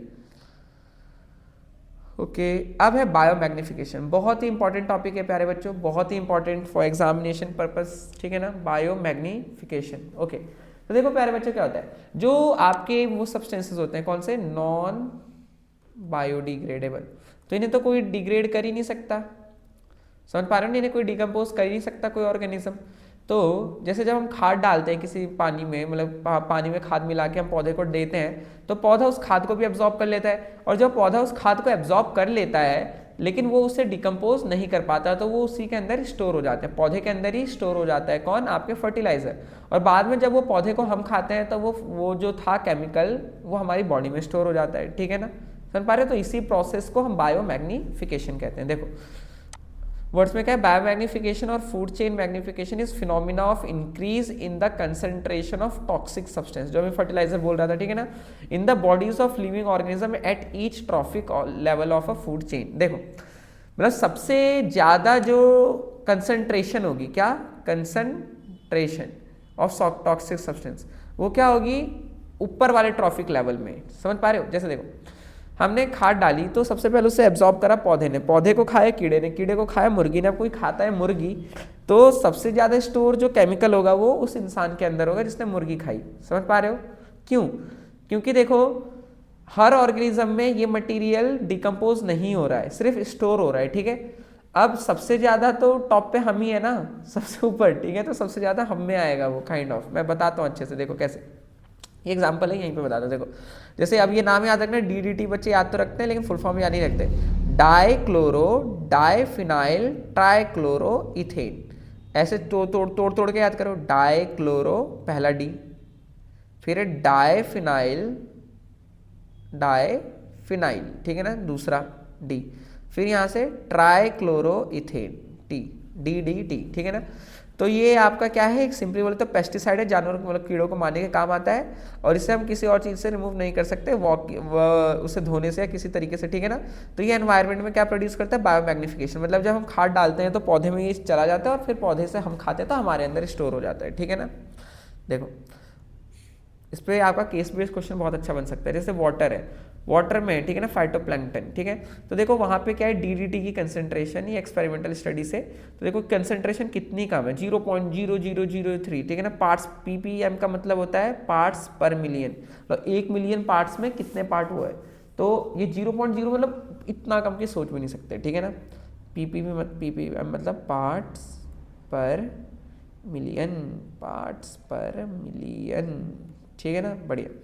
अब देखो ज़ूट प्लैंकटन में थोड़ा सा ज़्यादा कंसंट्रेशन है, फिर उसके बाद जो स्मॉल फिशेज जो इनको खा रही है उनका कंसंट्रेशन 0.5 इतना है, फिर ये जो बड़ी मछलियाँ इन पे 2 ppm है, और जो ये मछलियों को खा रही है कौन, हमारी ऑस्प्रे, ठीक है ना, ईगल मतलब कोई बर्ड है, ठीक है ना। तो उसके अंदर जो स्टोर्ड है DDT की वो है 25 ppm, कितनी ज़्यादा हो गई, क्योंकि ये मैग्नीफाई हो रहा है, देख रहे हो ना, मैग्निफिकेशन, इसलिए इसको कहते हैं बायोमैग्निफिकेशन, कि ईच ट्रॉफिक लेवल पे कंसंट्रेशन ऑफ आपका पॉइजनस सब्सटेंस इंक्रीज होने, इसी प्रोसेस को कहते हैं बायोमैग्निफिकेशन।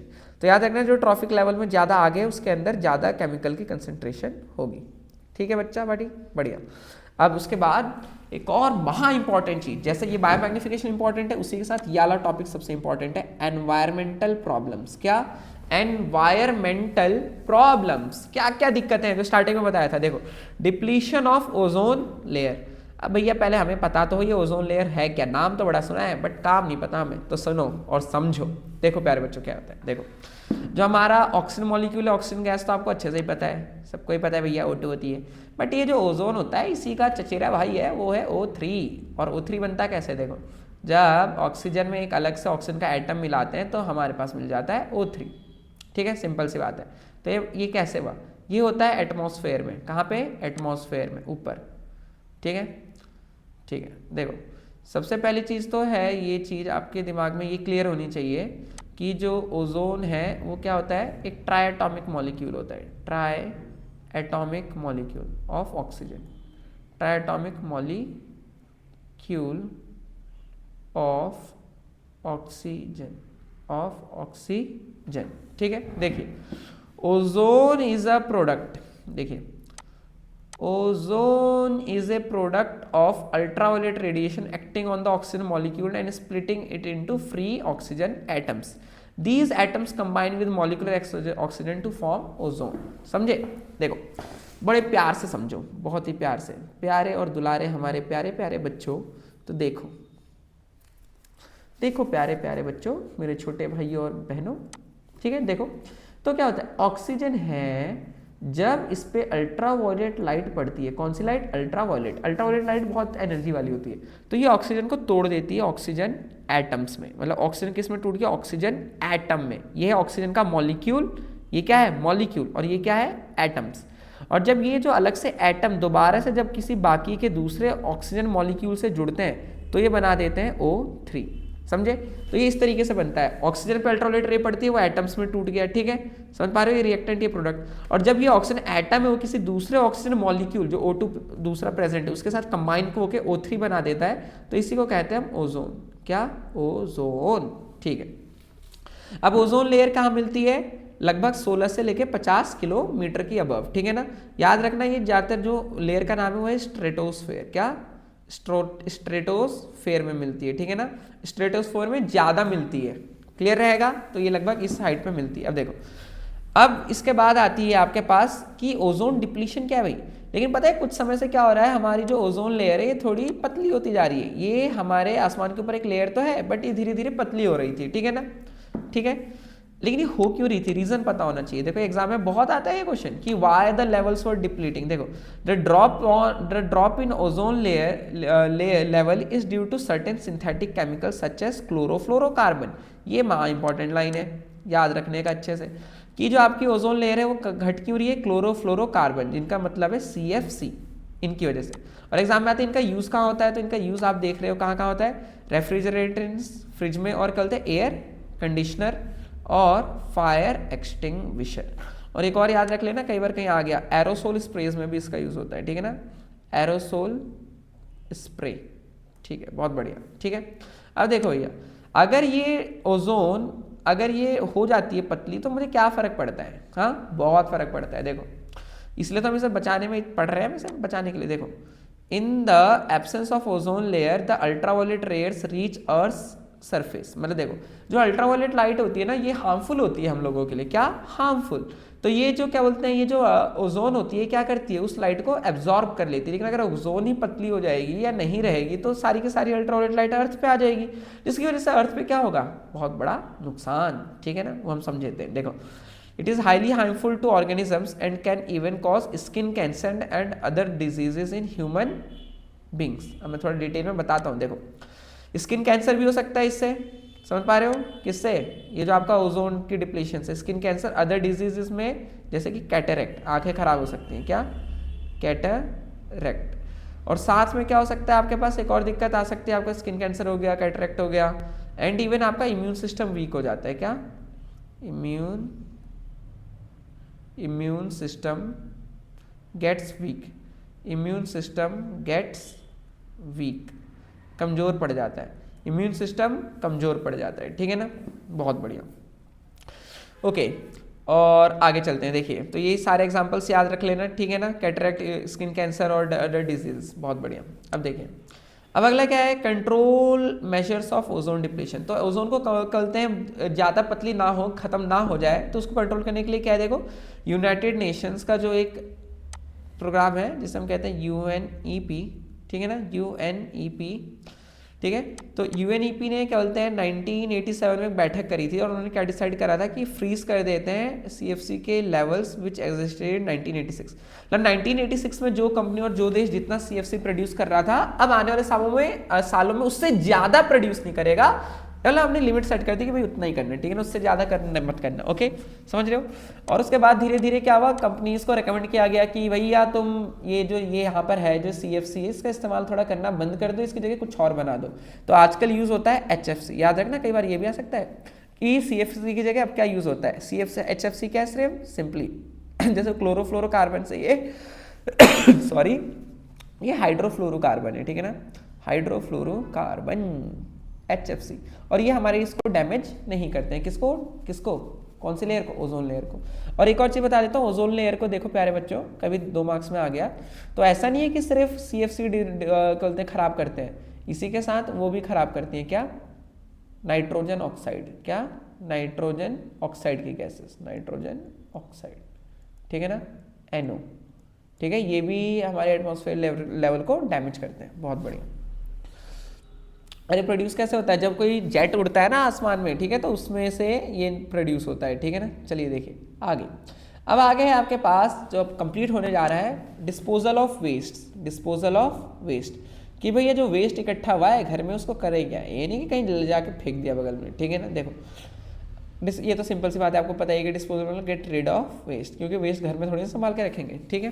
तो देखिए क्या क्या तरीके हैं आजकल, तो यहाँ पे तो आपको पता ही है, रोज सुबह गाड़ी आती है, हाँ, अपने घर का कूड़ा यहाँ डालें, हरे डिब्बे में, लाल डिब्बे में, नीले डिब्बे में। चलो देखो, तो चलिए देखिए, तो पहला है रिसाइकलिंग। रिसाइकलिंग ही अच्छा है कि भाई या जो भी चीज़ है वो खत्म हो गई तो उसको किसी और तरीके से इस्तेमाल कर लिया। देखो solid waste such as paper, plastic and metals can be sent to paper mills, plastic processing, ठीक है ना, factories and metal industries respectively. मतलब कोई भी चीज़ है तो उसको हम क्या कर ले, रिसाइकल कर ले, उसी से कुछ और नया बना ले, ठीक है ना, उसी चीज़ का इस्तेमाल करके, ठीक है ना। They can be recycled very easily, ठीक है ना, they can be recycled and used again, समझ पा रहे हो ना, ठीक है, बहुत बढ़िया। अगला देखिए क्या है आपके पास, कंपोस्टिंग। कंपोस्टिंग आपने सुना होगा कि जैसे घर में कोई सब्जी वब्जी या फिर इनके छिलके बचे होते हैं तो उन्हें फेंकने की जगह हम क्या करें, उन्हें मिट्टी में गाड़ दें, ठीक है ना। ये देखिए यहाँ पे household garbage such as fruit and, ठीक है ना, एक्सेल्स, टी लीव्स, ये सब जितने भी हैं चीज़ें, ठीक है, it can be converted, it all can be converted into most useful compost by rotting, ठीक है ना। मतलब जो भी हमारे पास घास फूस और पौधे के छिलके हैं जो सब्जियों के, उसको अगर हम मिट्टी में गाड़ दें तो हमारा एक कंपोस्ट बन जाएगा, जो कि बहुत अच्छी खाद होती है, ठीक है ना। और कंपोस्ट क्या करता है, वो हमारी फर्टिलिटी को भी बढ़ाता है और सब कहते हैं जो मिट्टी है उसको क्या प्रोवाइड करता है, न्यूट्रिएंट्स, ठीक है ना, कोई दिक्कत नहीं, बहुत बढ़िया।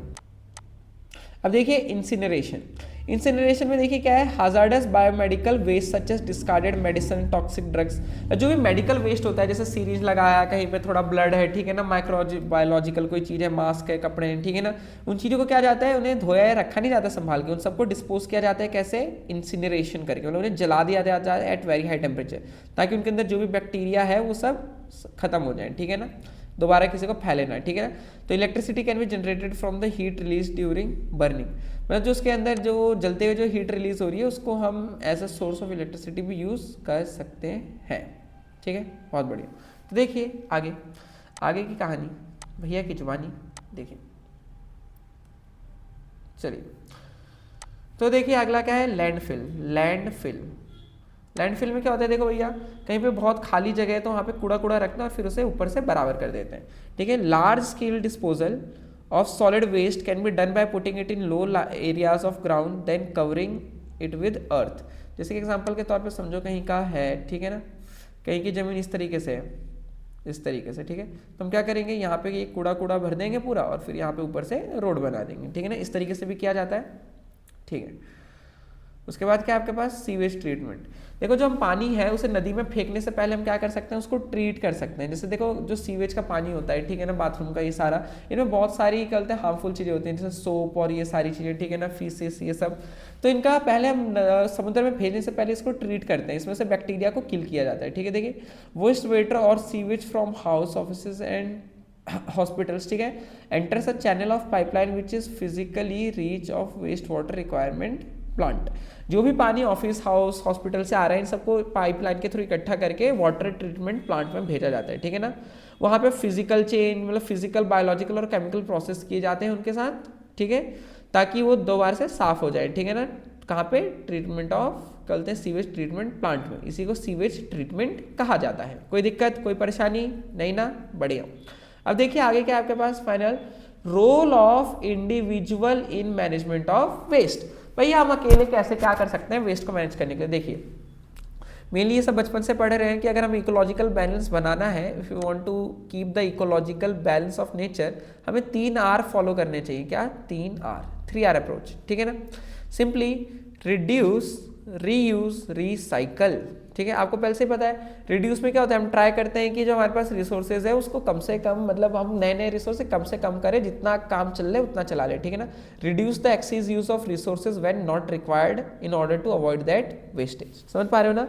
चीज़ों को अच्छे से इस्तेमाल करें सोच समझ के। अगला है रीयूज, ठीक है। रीयूज में क्या है आपके पास कि कोई चीज़ है उसे दोबारा से इस्तेमाल कर लिया, ठीक है ना।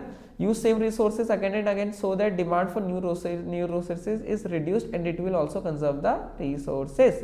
मतलब किसी एक ही चीज़ को बार बार इस्तेमाल करें ना, ठीक है। रिसोर्स रीयूज, ठीक है। अगला है रिसाइकिल। अब देखिए भैया रिसाइकिल तो आपको पता है कि कोई भी चीज़ चली गई, ठीक है ना, उसे फेंकने की जगह हम उससे कुछ दूसरी चीज़ बना लें, उसे रिसाइकल कर लें, दैट इज कॉल्ड रिसाइकल, ठीक है। अब देखिए ये इस चैप्टर का माइंड मैप है पूरा प्यारे बच्चों। क्या? माइंड मैप, बढ़िया वाला, ठीक है ना। और ये सारे के सारे नोट्स आपको ऐप में मिल जाएंगे, ठीक है।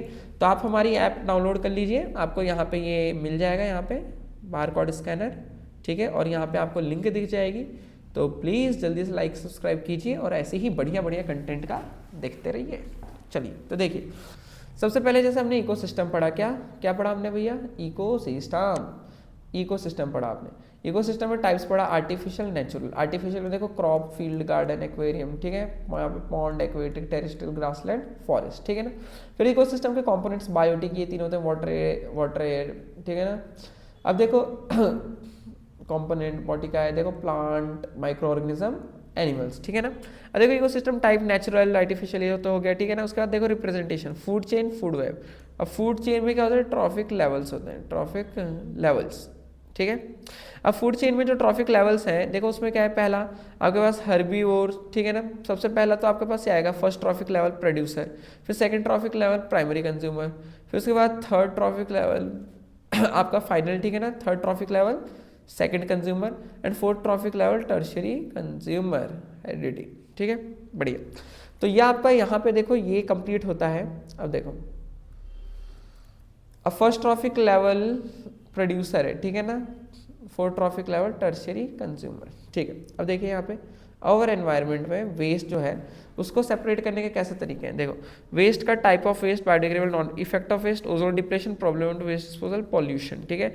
वेस्ट मैनेजमेंट में लैंडफिल, सैंड मास, ठीक है ना, landfill, recycling, sewage treatment, incineration, use of disposable and last but not the least paper cups का यूज। अब इसके बाद हम करेंगे ये क्वेश्चंस, तो मन लगा के पढ़ते रहिए, 5 मिनट का ब्रेक लीजिए और जो अभी तक पढ़ा उसे रिवाइज कीजिए।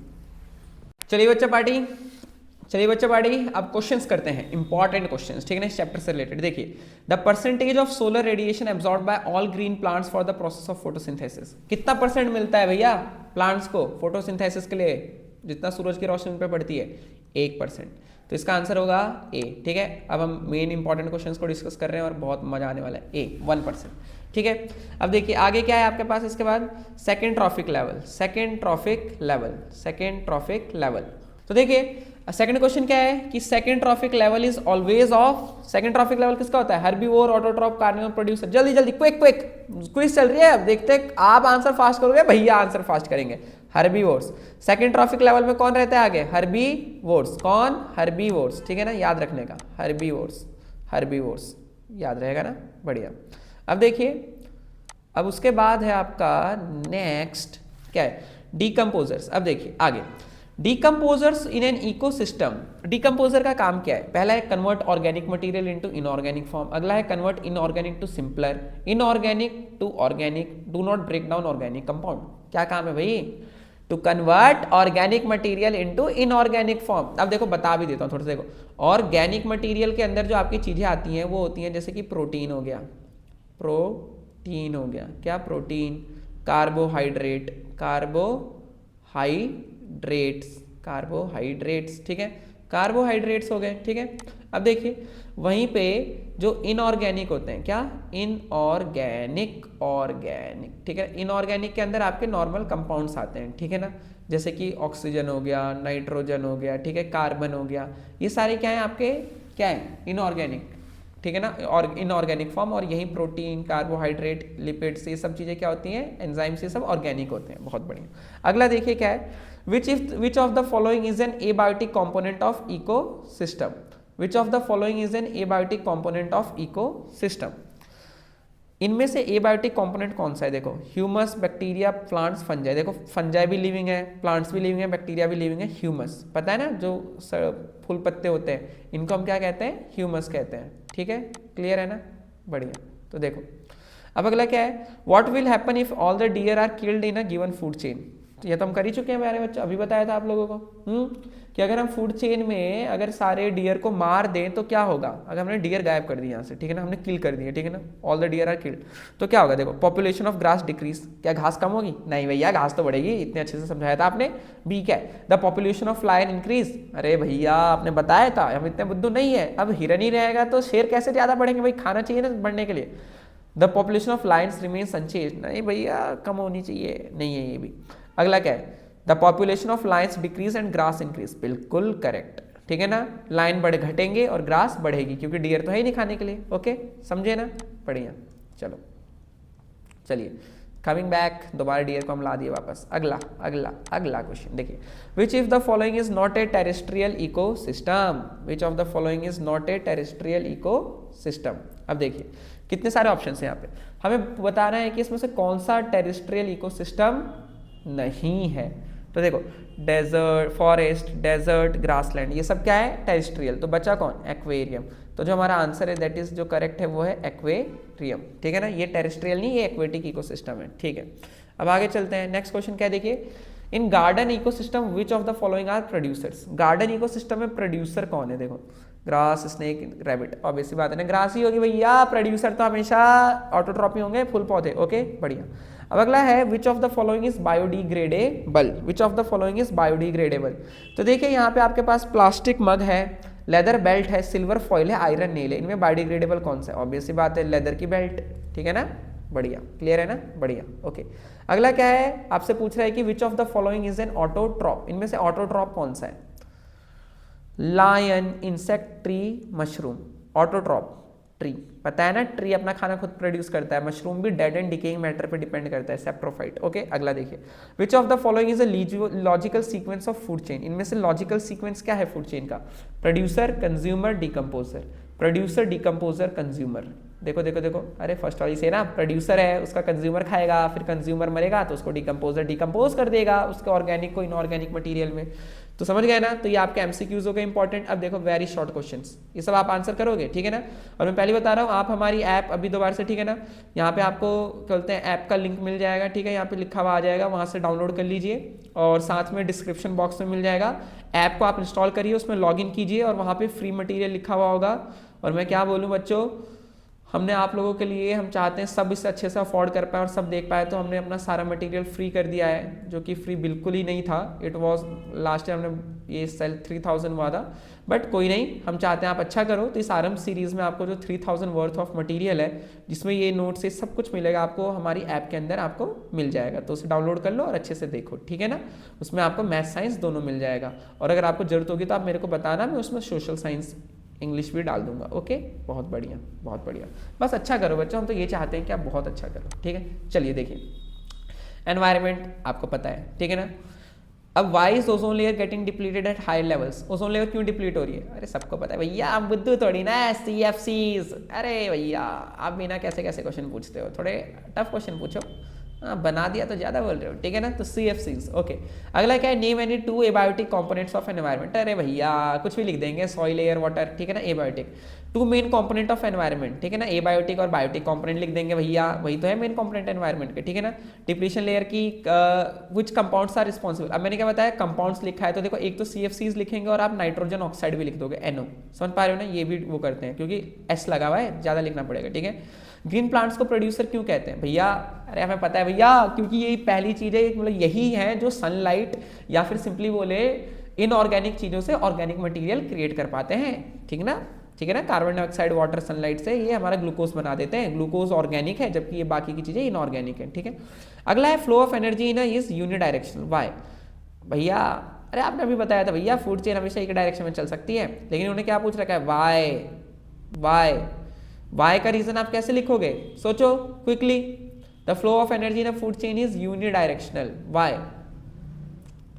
सोच लिया, सोच लिया या नहीं सोच पाए, सोचो बच्चों। मिल गया आंसर, कंफ्यूज हो, चलो मैं बताता हूं क्योंकि क्वेश्चन आ सकता है। ठीक है ना, देखो क्या बताया था हमने, जब भी एनर्जी एक लेवल से दूसरे में जाती है तो एनर्जी कम होती है। क्या कम होती है? तो रिवर्स कैसे हो सकती है भाई? अब मान लो यहाँ पे 100 जूल एनर्जी थी, 100 जूल, और यहाँ पे गई 10 जूल, तो अब 10 से 100 जूल कैसे हो सकती है? समझ पा रहे हो ना? और ये कम क्यों हो रही है पता है ना, क्योंकि एनवायरनमेंट में हीट की फॉर्म में वो डिसिपेट हो जाती है, डिसिपेट मतलब निकल जाती है ऑर्गेनिज्म की बॉडी से हीट की और बाकी प्रोसेस में। ठीक है ना, तो रिवर्स में हम वो एक्स्ट्रा एनर्जी वापस नहीं ला सकते ना, हम एक्स्ट्रा एनर्जी खुद से तो क्रिएट कर नहीं सकते। समझ पा रहे हो ना? तो दिस इज द रीजन कि जो फ्लो ऑफ एनर्जी वो यूनिडायरेक्शन इसलिए है क्योंकि इस ट्रॉफिक लेवल में क्या होता है, एनर्जी लॉस होता है, एनर्जी लॉस होता है, एनर्जी गेन नहीं होता। ठीक है ना, बढ़िया। चलिए देखिए अगला क्या है, use of paper is more convenient and friendly than use of polythene packaging. Obvious सी बात है भैया, क्यों? क्योंकि देखो पेपर क्या है, बायोडिग्रेडेबल, वहीं पॉलीथीन क्या है, नॉन बायोडिग्रेडेबल, इसीलिए। अगला क्या है, in a food chain comprising frogs. देखिए क्या है यहाँ पे कहानी कि आपके पास फ्रॉग्स हैं, इंसेक्ट्स हैं, बर्ड्स हैं, ग्रास हैं। ठीक है ना, comprising foods, insect, which one of the organism likely have maximum concentration of harmful non biodegradable chemicals in the, मतलब इनमें से ये फ्रॉग, इंसेक्ट, बर्ड और ग्रास, इनमें सबसे ज्यादा, इनमें से किस में सबसे ज्यादा कंसंट्रेशन होगी हार्मफुल नॉन बायोडिग्रेडेबल केमिकल्स की? बताओ, जो सबसे टॉप पे होगा। और टॉप पे कौन है यहाँ पे? बर्ड्स, क्योंकि देखो ग्रास को इंसेक्ट खाएंगे, इंसेक्ट को फ्रॉग खाएगा और फ्रॉग को बर्ड खाएगा। तो जो हायर ट्रॉफिक लेवल पे होते हैं, अभी हमने पढ़ा था ना बायो मैग्निफिकेशन, बायो मैग्निफिकेशन, कि जो हायर ट्रॉफिक लेवल्स पे होते हैं उनके अंदर ज्यादा कंसंट्रेशन बढ़ती है हार्मफुल और नॉन बायोडिग्रेडेबल चीजों की। ठीक है, तो याद रहे ना। वैसे किसी को डाउट हो तो बताना, मेरे को अलग से बता दूंगा आप लोगों को। ठीक है ना, देखो सिंपल सी एक चीज बताऊं, देखो जैसे पौधे में डीडीटी डाला हमने, डीडीटी, अब उसे कीड़े ने खाया तो कीड़े के अंदर भी डीडीटी स्टोर हुआ, कीड़े को चिड़िया ने खाया, ठीक है ना, कीड़े को मेंढक ने खाया, चलो मेंढक के अंदर भी डीडीटी स्टोर हुआ। अब समझो, अब ये डिकम्पोज तो हो नहीं रहा है, ये तो बॉडी के अंदर इकट्ठा होता जा रहा है ना। काम की मेन चीज क्या है कि जो ये नॉन बायोडिग्रेडेबल मटेरियल है डिकम्पोज नहीं हो रहे, तभी तो दिक्कत है। पौधे ने भी डिकम्पोज नहीं करा, पौधे को कीड़े ने खाया तो कीड़े के अंदर डीडीटी आ गया, वो और पौधे को खाएगा तो उसके अंदर और डीडीटी बढ़ेगा। समझ पा रहे हो? इसी तरह जब मेंढक बहुत सारे कीड़ों को खाएगा तो मेंढक के अंदर डीडीटी बढ़ेगा बहुत सारा। ठीक है ना, मेंढक के अंदर डीडीटी बढ़ा, और उसके बाद मेंढक को मान लेते हैं कल तक किसी जानवर ने खाया, ठीक है ना, ले लेते हैं एग्जांपल, ले लेते हैं मुर्गी ने खा लिया, खाती नहीं है वो, ठीक है ना, मुर्गी ने खा लिया भाई, ठीक है मेंढक को। तो मेंढक ने इतने सारे कीड़ों को खाया था तो उन सबका डीडीटी इसके अंदर भरा हुआ था। अब मुर्गी ने खा लिया तो अब मेंढक में इतना डीडीटी भरा था और इसके अंदर आ गया डीडीटी, और इस कलते इसने बहुत सारे मेंढक खाए होंगे तो इसके अंदर बहुत डीडीटी बढ़ गया होगा। अब जो आदमी इसको खाएगा उसके अंदर डीडीटी की मात्रा सबसे ज्यादा होगी ना। ये है कहानी पूरी, क्लियर है ना? बहुत बढ़िया। देखिए अगला क्वेश्चन क्या आपके पास, आप यहाँ पे देख सकते हैं कि state one advantage of using disposable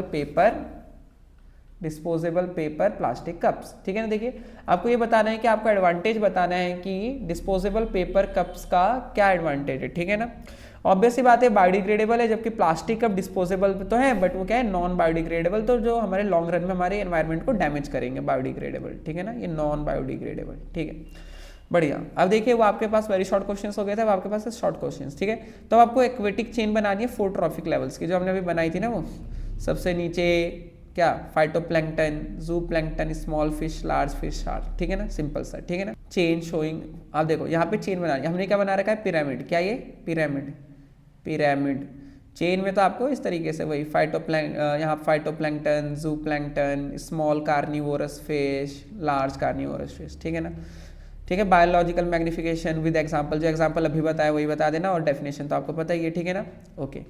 अब देखो अगला है, high concentration of harmful chemical is highly injurious even fatal to higher trophic level organisms.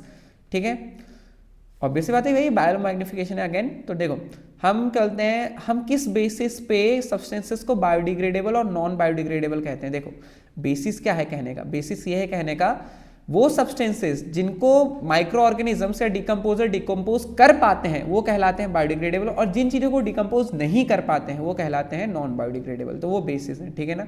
और एग्जाम्पल तो दे ही दोगे ना, दो दो लिख देना जल्दी से कमेंट सेक्शन में जल्दी से, ठीक है ना। दो बायोडिग्रेडेबल नॉन बायोडिग्रेडेबल का। ओजोन पता चल गया, O3 ट्राइएटॉमिक मॉलिक्यूल, ठीक है ना। ये ऑर्गेनिजम्स को कैसे प्रोटेक्ट करता है? क्योंकि यूवी रेडिएशन को क्या कर लेता है भाई साहब, एब्जॉर्ब, ताकि धरती पे सब बढ़िया रहता है। एक और चीज़ मैं बता देता हूँ, यूवी रेडिएशन से ना प्लांट भी ग्रो करना कम कर देते हैं, ग्रोथ क्या हो जाती है, घट जाती है, ठीक है ना। तो हमें तो डैमेज करते ही है, प्लांट्स को भी डैमेज करेगा, ठीक है ना। अब अगला देखिए, plant observe the food chain, if autotrophs occupy the first trophic level are called producer, what are the herbivores called. देखो जो ट्रॉफिक लेवल 1 है, 1 ट्रॉफिक लेवल, उनको हम प्रोड्यूसर कहते हैं। उसी तरह जो हर्बीवोर्स होते हैं उन्हें हम क्या कहते थे? जल्दी बोलो जल्दी बोलो, what are the herbivores called as? भूल गए क्या इतनी जल्दी? Primary consumer. क्या? Primary consumer, primary consumer, primary consumer, बहुत बढ़िया। अब देखिए अगला क्या है, how much energy does the lion get in the above food chain, how much energy does. अब देखो लायन को कितनी एनर्जी मिलेगी, देखो प्लांट के पास है 1000 किलो जूल। 1000 किलो जूल का मतलब क्या है, समझो समझो, 1000 किलो जूल, 1000 किलो जूल का मतलब है 1000 का भी 1000, समझ पा रहे हो ना, यानी कि 1 लाख जूल, ठीक है ना। 1 10 100 1000 10,000 लाख 10 लाख जूल्स, ठीक है। जल्दी बताओ मेरे को क्विकली, किलो का के का मतलब पता है ना, सुना होगा 2K 25 लिखते हैं ना भाई, अरे मॉडर्न बच्चा, 2K के का मतलब क्या होता है 2025। तो जल्दी बताओ क्विकली, मैं आंसर चाहता हूँ आपसे। आया आंसर? देखो तो भैया प्लांट के पास है 1000 किलो जूल, तो गोट को कितना मिलेगा 10% रूल के हिसाब से कितना मिलना चाहिए उसका 10%, 1000 का 10% कितना 100, तो 100 किलो जूल। और लायन पे इसका भी 10% मिलेगा, समझ रहे हो ना। तो 100 किलो जूल का 10% क्या होगा 10 किलो जूल, तो जो लायन को मिलेगा वो होगा 10 किलो जूल। क्लियर है? बढ़िया, ठीक है।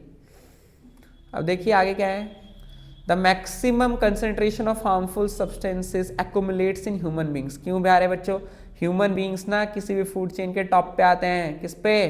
Top, we are topper. बस अब तुम एग्जाम में भी बन जाओ, ठीक है ना, एग्जाम की भी फूड चेन चल रही है, ठीक है। तो ह्यूमंस टॉप पे आते हैं, इसलिए इसमें सबसे ज्यादा कंसेंट्रेशन पाई जाती है, ठीक है ना। फिनोमिना कौन सा है? बायोमैग्निफिकेशन, ठीक है ना। अगला, in the food chain grass, deer, lion operating, what will happen if all the lions are remove. देखो अगर हम लायन को रिमूव कर दें तो डियर बढ़ जाएंगे और घास फिर खत्म हो जाएगी, और फिर डियर भी इन द एंड खत्म हो जाएंगे, ठीक है। वहीं अगर हम डियर को हटा दें, अगर हम डियर को हटा दें, if you remove the deer, तो क्या होगा, लायन खत्म हो जाएंगे और ग्रास बढ़ जाएंगे। ये सब हम डिस्कस कर चुके हैं, ठीक है ना। डिफाइन बायोमास, जो अभी बताया था, जो भी ऑर्गेनिक मैटर किसी चीज में कंटेन रहता है उसे हम बायोमास कहते हैं। बहुत बढ़िया, ये सब टीचर नहीं पढ़ाते लेकिन हम पढ़ाएंगे आपको। और एनॉर्बिक डिग्रेडेशन, देखो प्यारे बच्चों, ठीक है ना, जब कोई बॉडी डेड हो जाती है, ठीक है ना, तो बाद में क्या होती है, वो डिकम्पोज होना स्टार्ट कर देती है। तो डिकम्पोज में भी जब उसका क्या बोलते हैं, जो ऑर्गेनिक मैटर है वो डिकम्पोज हो रहा होता है इनऑर्गेनिक मैटर में, तो कुछ बैक्टीरिया ऐसे होते हैं जो एनारोबिक डिग्रेड करते हैं, इसे डिकम्पोज तो कहते हैं बट वो एनारोबिक वे में करते हैं विदाउट नीडिंग ऑफ ऑक्सीजन, ठीक है ना। तो उसको एनारोबिक डिग्रेडेशन कहलाता है, ठीक है ना। Decomposition in absence of air, एक तरह से बोले तो एनारोबिक डिग्रेडेशन, ठीक है ना। बढ़िया। अब देखो लॉन्ग क्वेश्चन क्या है, ओजोन क्या है पता है भैया, O3 मॉलिक्यूल है ऑक्सीजन का, ठीक है ना। बनता कैसे है हमें पता है, ऑक्सीजन मॉलिक्यूल पर जब अल्ट्रावायलेट लाइट पड़ती है तो वो ऑक्सीजन एटम्स में टूट जाती है। देखो ये ऑक्सीजन का क्या है, मॉलिक्यूल, जबकि ये क्या है ऑक्सीजन के एटम्स हैं, ठीक है ना। फिर जब ये एटम्स किसी दूसरे मॉलिक्यूल से मिलते हैं तो ये बना देते हैं O3। क्लियर है बात, कोई दिक्कत कोई डाउट नहीं ना, O3। बहुत बढ़िया।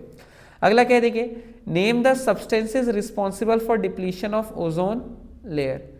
Name the substances responsible for depletion of ozone layer, ठीक है। तब यहां से देखिए और समझिए कि जो आपके पास सब्सटेंसेस हैं जो डिप्लीशन ऑफ ओजोन लेयर, क्या क्या है, CFCs है और क्या बताया था, नाइट्रोजन ऑक्साइड। ओके, बहुत बढ़िया, ठीक है। अब देखिए अगला क्या है, what are trophic levels in a food chain. What are trophic levels in a food chain. तो इसे अच्छे से समझिए, बढ़िया से समझिए, मन लगा के समझिए। देखिए, तो जो आपके ट्रॉफिक लेवल्स होते हैं प्यारे बच्चों फूड चेन के अंदर, वो ये होते हैं। देखो कि जहाँ जहाँ पे कोई ऑर्गेनिज्म दूसरा ऑर्गेनिज्म को खा रहा होता है, जहाँ पे एनर्जी ट्रांसफर टेक प्लेस करती है, उन्हें हम ट्रॉफिक लेवल कहते हैं। ठीक है ना। फ्लो ऑफ एनर्जी भी समझा दोगे वही ट्रॉफिक लेवल में 10% रूल के साथ। ठीक है ना, एनर्जी फ्लो करती है। ठीक है, ओके। अब देखो, right 4 trophic level food chain represent the form of ecological pyramid. ठीक है ना, आपको एक फूड चेन को इकोलॉजिकल पिरामिड में समझाना है, तो कोई भी बना सकते हो आप। पहले तो ऑटोट्रॉप्स आएंगे, प्रोड्यूसर, फिर प्राइमरी कंज्यूमर हर्बीवोर्स, फिर कहते हैं स्मॉल कार्निवर्स, और फिर टॉप कार्निवर्स या लार्ज कार्निवर्स। क्लियर है बच्चा? बहुत बढ़िया, बहुत अच्छे। ये कर लिया ना, पूरे एग्जाम में क्लियर है नंबर।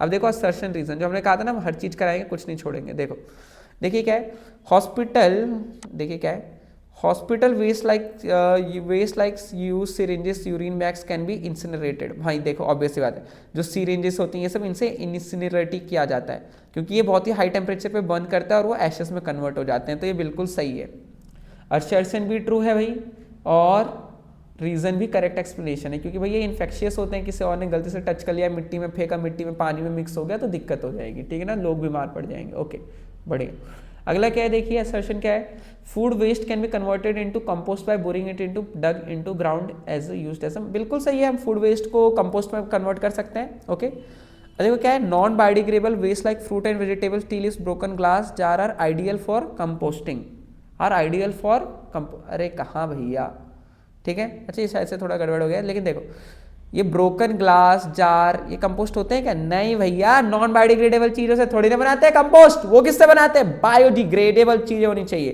तो इसका आंसर क्या होगा? क्या होगा? देखो भाई, इसमें क्या है आपके पास सिंपली बोले तो A is true or is false, simple सा ए सी है, A is true or is false. ठीक है, A is true or is false, C option. ठीक है, बढ़िया। अब आते हैं केस बेस्ड क्वेश्चंस, जो कि बन सकते हैं और बहुत अच्छे क्वेश्चंस बनते हैं। ठीक है ना, देखिए अब देखो, ये कर लिया ना आपने, यू आर 100% श्योर एग्जाम में इसी में से आएगा। आज है 25 तारीख, लिख के देता हूँ, ये लो साइन मार दिया, लो। ठीक है ना, इसी में से आएगा आज हमने जो पढ़ा। ओके, पूरे 5 मार्क्स का, वो भी कितने? 5 marks. Be ready for it. ठीक है, देखो अगला क्या है, विच of the following statements regarding the food chain is incorrect. ठीक है, देखिए आगे क्या है, विच ऑफ द, अब देखिए, in a given ecosystem all are linked in a systematic chain with respect to their mode of manufacturing feeding habit. ठीक है, the sequential interlinking of organism involving transfer of food chain from producer through a series of organisms with repeated eating is called food chain and food chain has 3 to 4। हाँ, एक question ये आता है भाई कि food chain में 3 से 4 trophic level, कहीं पे 5 ही क्यों हो सकते हैं, इससे ज्यादा ट्रॉफिक लेवल क्यों नहीं होते? तो मैं बता देता हूँ। देखो क्या होता है, ईच ट्रॉफिक लेवल के बाद क्या होती है, एनर्जी घटती जाती है। जैसे यहाँ पे 100 जूल प्रेजेंट था फर्स्ट ट्रॉफिक लेवल पे, तो उसके बाद इसके बाद 10% आना है, तो 10 जूल, इसके बाद सिर्फ 1 जूल, फिर उसके बाद 0.1 जूल, 1 जूल का 10%। ठीक है, तो भाई ये जैसे जैसे ट्रॉफिक लेवल होता है एनर्जी बहुत ही कम होती जाती है, बहुत ही कम, और इतनी कम हो जाती है कोई जानवर इतनी मेहनत पकड़ेगा, मतलब मेहनत करेगा, भागेगा और उसे पकड़ के खाएगा, अरे भैया उसने तो पकड़ने में ज़्यादा एनर्जी गवा दी जितनी उसे मिल रही है, इसलिए ट्रॉफिक लेवल शॉर्ट ही होते हैं। ठीक है ना, ज़्यादा लंबे नहीं होते हैं। ठीक है, अगला देखिए, which of the following statements regarding food chain is incorrect?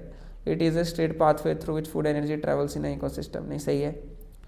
It adds adaptability and नहीं, ये गलत है। चलो देखें, पहले हम बाकी का भी देखते हैं। Presence of food chain adds to instability of ecosystem। ठीक है, food chain binds up inorganic nutrients in the system. देखो इसमें बी ही गलत है।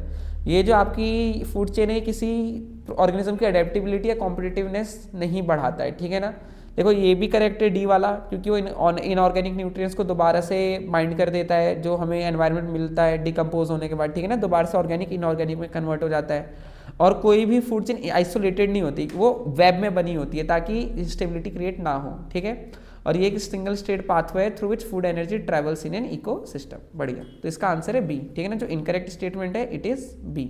बी है हमारा आंसर, मतलब इनकरेक्ट है तो वो करेक्ट है हमारे लिए। ठीक है, अगला क्या है, देखो फूड चेन हमें दे रखी है ग्रास, ए, फ्रॉग, स्नेक, ईगल। हमसे पूछ रहा है कि ए की जगह हम क्या रिप्लेस कर सकते हैं। तो ग्रास के बाद तो भाई ग्रास ऑपर, रैबिट फाइट, ग्रास ऑपर ना भाई, सिंपल सा है, ग्रास ऑपर ग्रास को खाएगा। ठीक है, बढ़िया। अगला देखिए क्या है, select the correct food chain.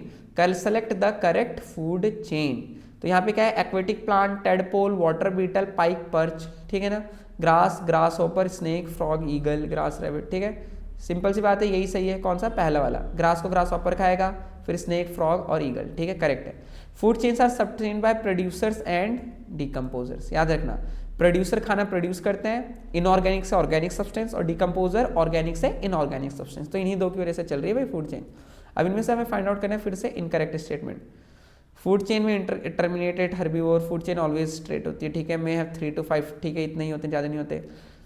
हाँ 80 to 90% एनर्जी लॉस्ट हो जाती है, हीट है, हीट ट्रांसफर, बिल्कुल सही है। इसमें जो गलत है वो पहला वाला ही है, कोई भी फूड चेन हर्बीवोर लेवल पे ही टर्मिनेट नहीं होती। कौन खाएगा इसको? ना तो हर्बीवोर ही बढ़ जाएंगे पूरी दुनिया में, समझ रहे हो ना? तो इसका आंसर है फर्स्ट वन। कौन सा? फर्स्ट वन, फूड चेन में टर्मिनेट, मतलब ये इनकरेक्ट स्टेटमेंट। क्लियर है बात? चलिए आगे देखिए, अगला है इकोसिस्टम के ऊपर। An ecosystem may be defined as structural and functional unit of biosphere comprising of living organisms and non living environment, ठीक है ना, दे इंटरेक्ट, ठीक है ना, food chain, biological cycle resulting energy flow, biotic diversity and material cycling to form stable self supporting, ये word याद रखना बच्चे, इकोसिस्टम में it is a self supporting system, बाकी कुछ याद ना रहे, ठीक है ना, stable and self supporting system. यही तो फर्क था आर्टिफिशियल और नेचुरल इकोसिस्टम में, क्योंकि जो आर्टिफिशियल होता है वो सेल्फ सपोर्टिंग नहीं होता है, वहाँ पे हमें काम करना पड़ता है, मैनिपुलेशन करनी पड़ती है। और मैनिपुलेशन वर्ड भी याद रखना जहाँ पे आप एक्सप्लेन करोगे आर्टिफिशियल इकोसिस्टम, ठीक है ना। देखिए, the two basic processes involve in ecosystem are, ecosystem में क्या है जो सबसे इंपॉर्टेंट है? देखिए, cycling of energy flow and self sustainability carbon, cycling of material and flow of energy, ठीक है। देखिए, सबसे ज़्यादा दो बेसिक प्रोसेस क्या है? एनर्जी फ्लो एंड ये cycling of material and flow of energy, energy का फ्लो होना चाहिए और मटेरियल बार बार अपना साइकिल होना चाहिए, ठीक है ना, ये सबसे इंपॉर्टेंट है। ओके, चलिए अगला क्या है? विच of the among the following is not an artificial ecosystem. अच्छे वर्ड दे रखे, देखो हमसे पूछा कि इनमें से कौन सा इकोसिस्टम आर्टिफिशियल नहीं है, नॉट एन आर्टिफिशियल इकोसिस्टम। तो देखो, ऑर्कार्ड, लेक, एक्वेरियम, ऑर्चार्ड भी बोलते हैं, एंड क्रॉपलैंड। अब देखो, इसमें से जो आपका हमसे क्या पूछा? नॉट एन आर्टिफिशियल, ठीक है, कौन सा है वो? सोचो सोचो, देखो क्रॉपलैंड भी आर्टिफिशियल है क्योंकि हमने खुद से उगाया है, ठीक है ना, एक्वेरियम भी आर्टिफिशियल है, ये हमने खुद से एक्वेरियम रखा है, और कार्ड जब हम फल अपने हिसाब से उगाते हैं वो भी आर्टिफिशियल है। इसका आंसर है लेक। लेक क्या है? एक नेचुरल इकोसिस्टम। तो यही यहाँ का करेक्ट आंसर है, बच्चे इसमें कंफ्यूज हो जाते हैं भैया, ठीक है। चलो अगला क्या, देखो third, the role of fungi and bacteria in ecosystem is to, क्या है? Increase supply of nutrient, increase supply, देखो डिकम्पोजर एनर्जी ना बढ़ाते हैं ना न्यूट्रिएंट्स बढ़ाते हैं, ठीक है ना, release nutrients from dead organic matter, ये है, ठीक है ना, वो क्या करते हैं? न्यूट्रिएंट्स को रिलीज करते हैं डेड ऑर्गेनिक मैटर्स में, उन्हें डिकम्पोज करके। ऑप्शन डी भी गलत है, CO2 नहीं बढ़ाते वो, ठीक है ना। अब अगला क्या, देखो क्वेश्चन ये है, अगर हम सारे के सारे डिकम्पोजर्स को किसी इकोसिस्टम में से वाइप आउट कर दें तो क्या होगा? तो क्या होगा? देखिए, पहला है the atmospheric reservoir of carbon dioxide decline, CO2 घटेगी, चलो ठीक है, ऑल द डिकम्पोजर्स इन। अगला क्या है? मोर फूड भी available for other consumers in the ecosystem, ठीक है, गलत है, मतलब समझ रहे हो ना मैं क्या कहना चाहता हूँ, ठीक है ना, कि इकोसिस्टम में खाना कैसे बढ़ेगा भाई? नहीं बढ़ेगा, ठीक है ना, डेथ रेट कम हो जाएंगे, बिल्कुल भी नहीं, there will be no signal in dead environment would responsibly decompose, कैसे डिकम्पोज होगा? डिकम्पोजर ही नहीं, ये भी गलत है, तो ये तीनों गलत है, तो हमारा पहला वाला सही है। मतलब क्या है? देखो, कार्बन डाइऑक्साइड क्या होगी? एटमॉस्फेयर में कम होने लगी, क्योंकि जो डेड मटीरियल के अंदर CO2 स्टोर है अब तो डिकम्पोज हो ही नहीं रही, तो दोबारा एटमॉस्फेयर में जाएगी ही नहीं, तो इसका आंसर है ए। बढ़िया, ठीक है। अगला क्या है, देखिए, Which of the following holds true for an ecosystem? Which of the following holds true for an ecosystem?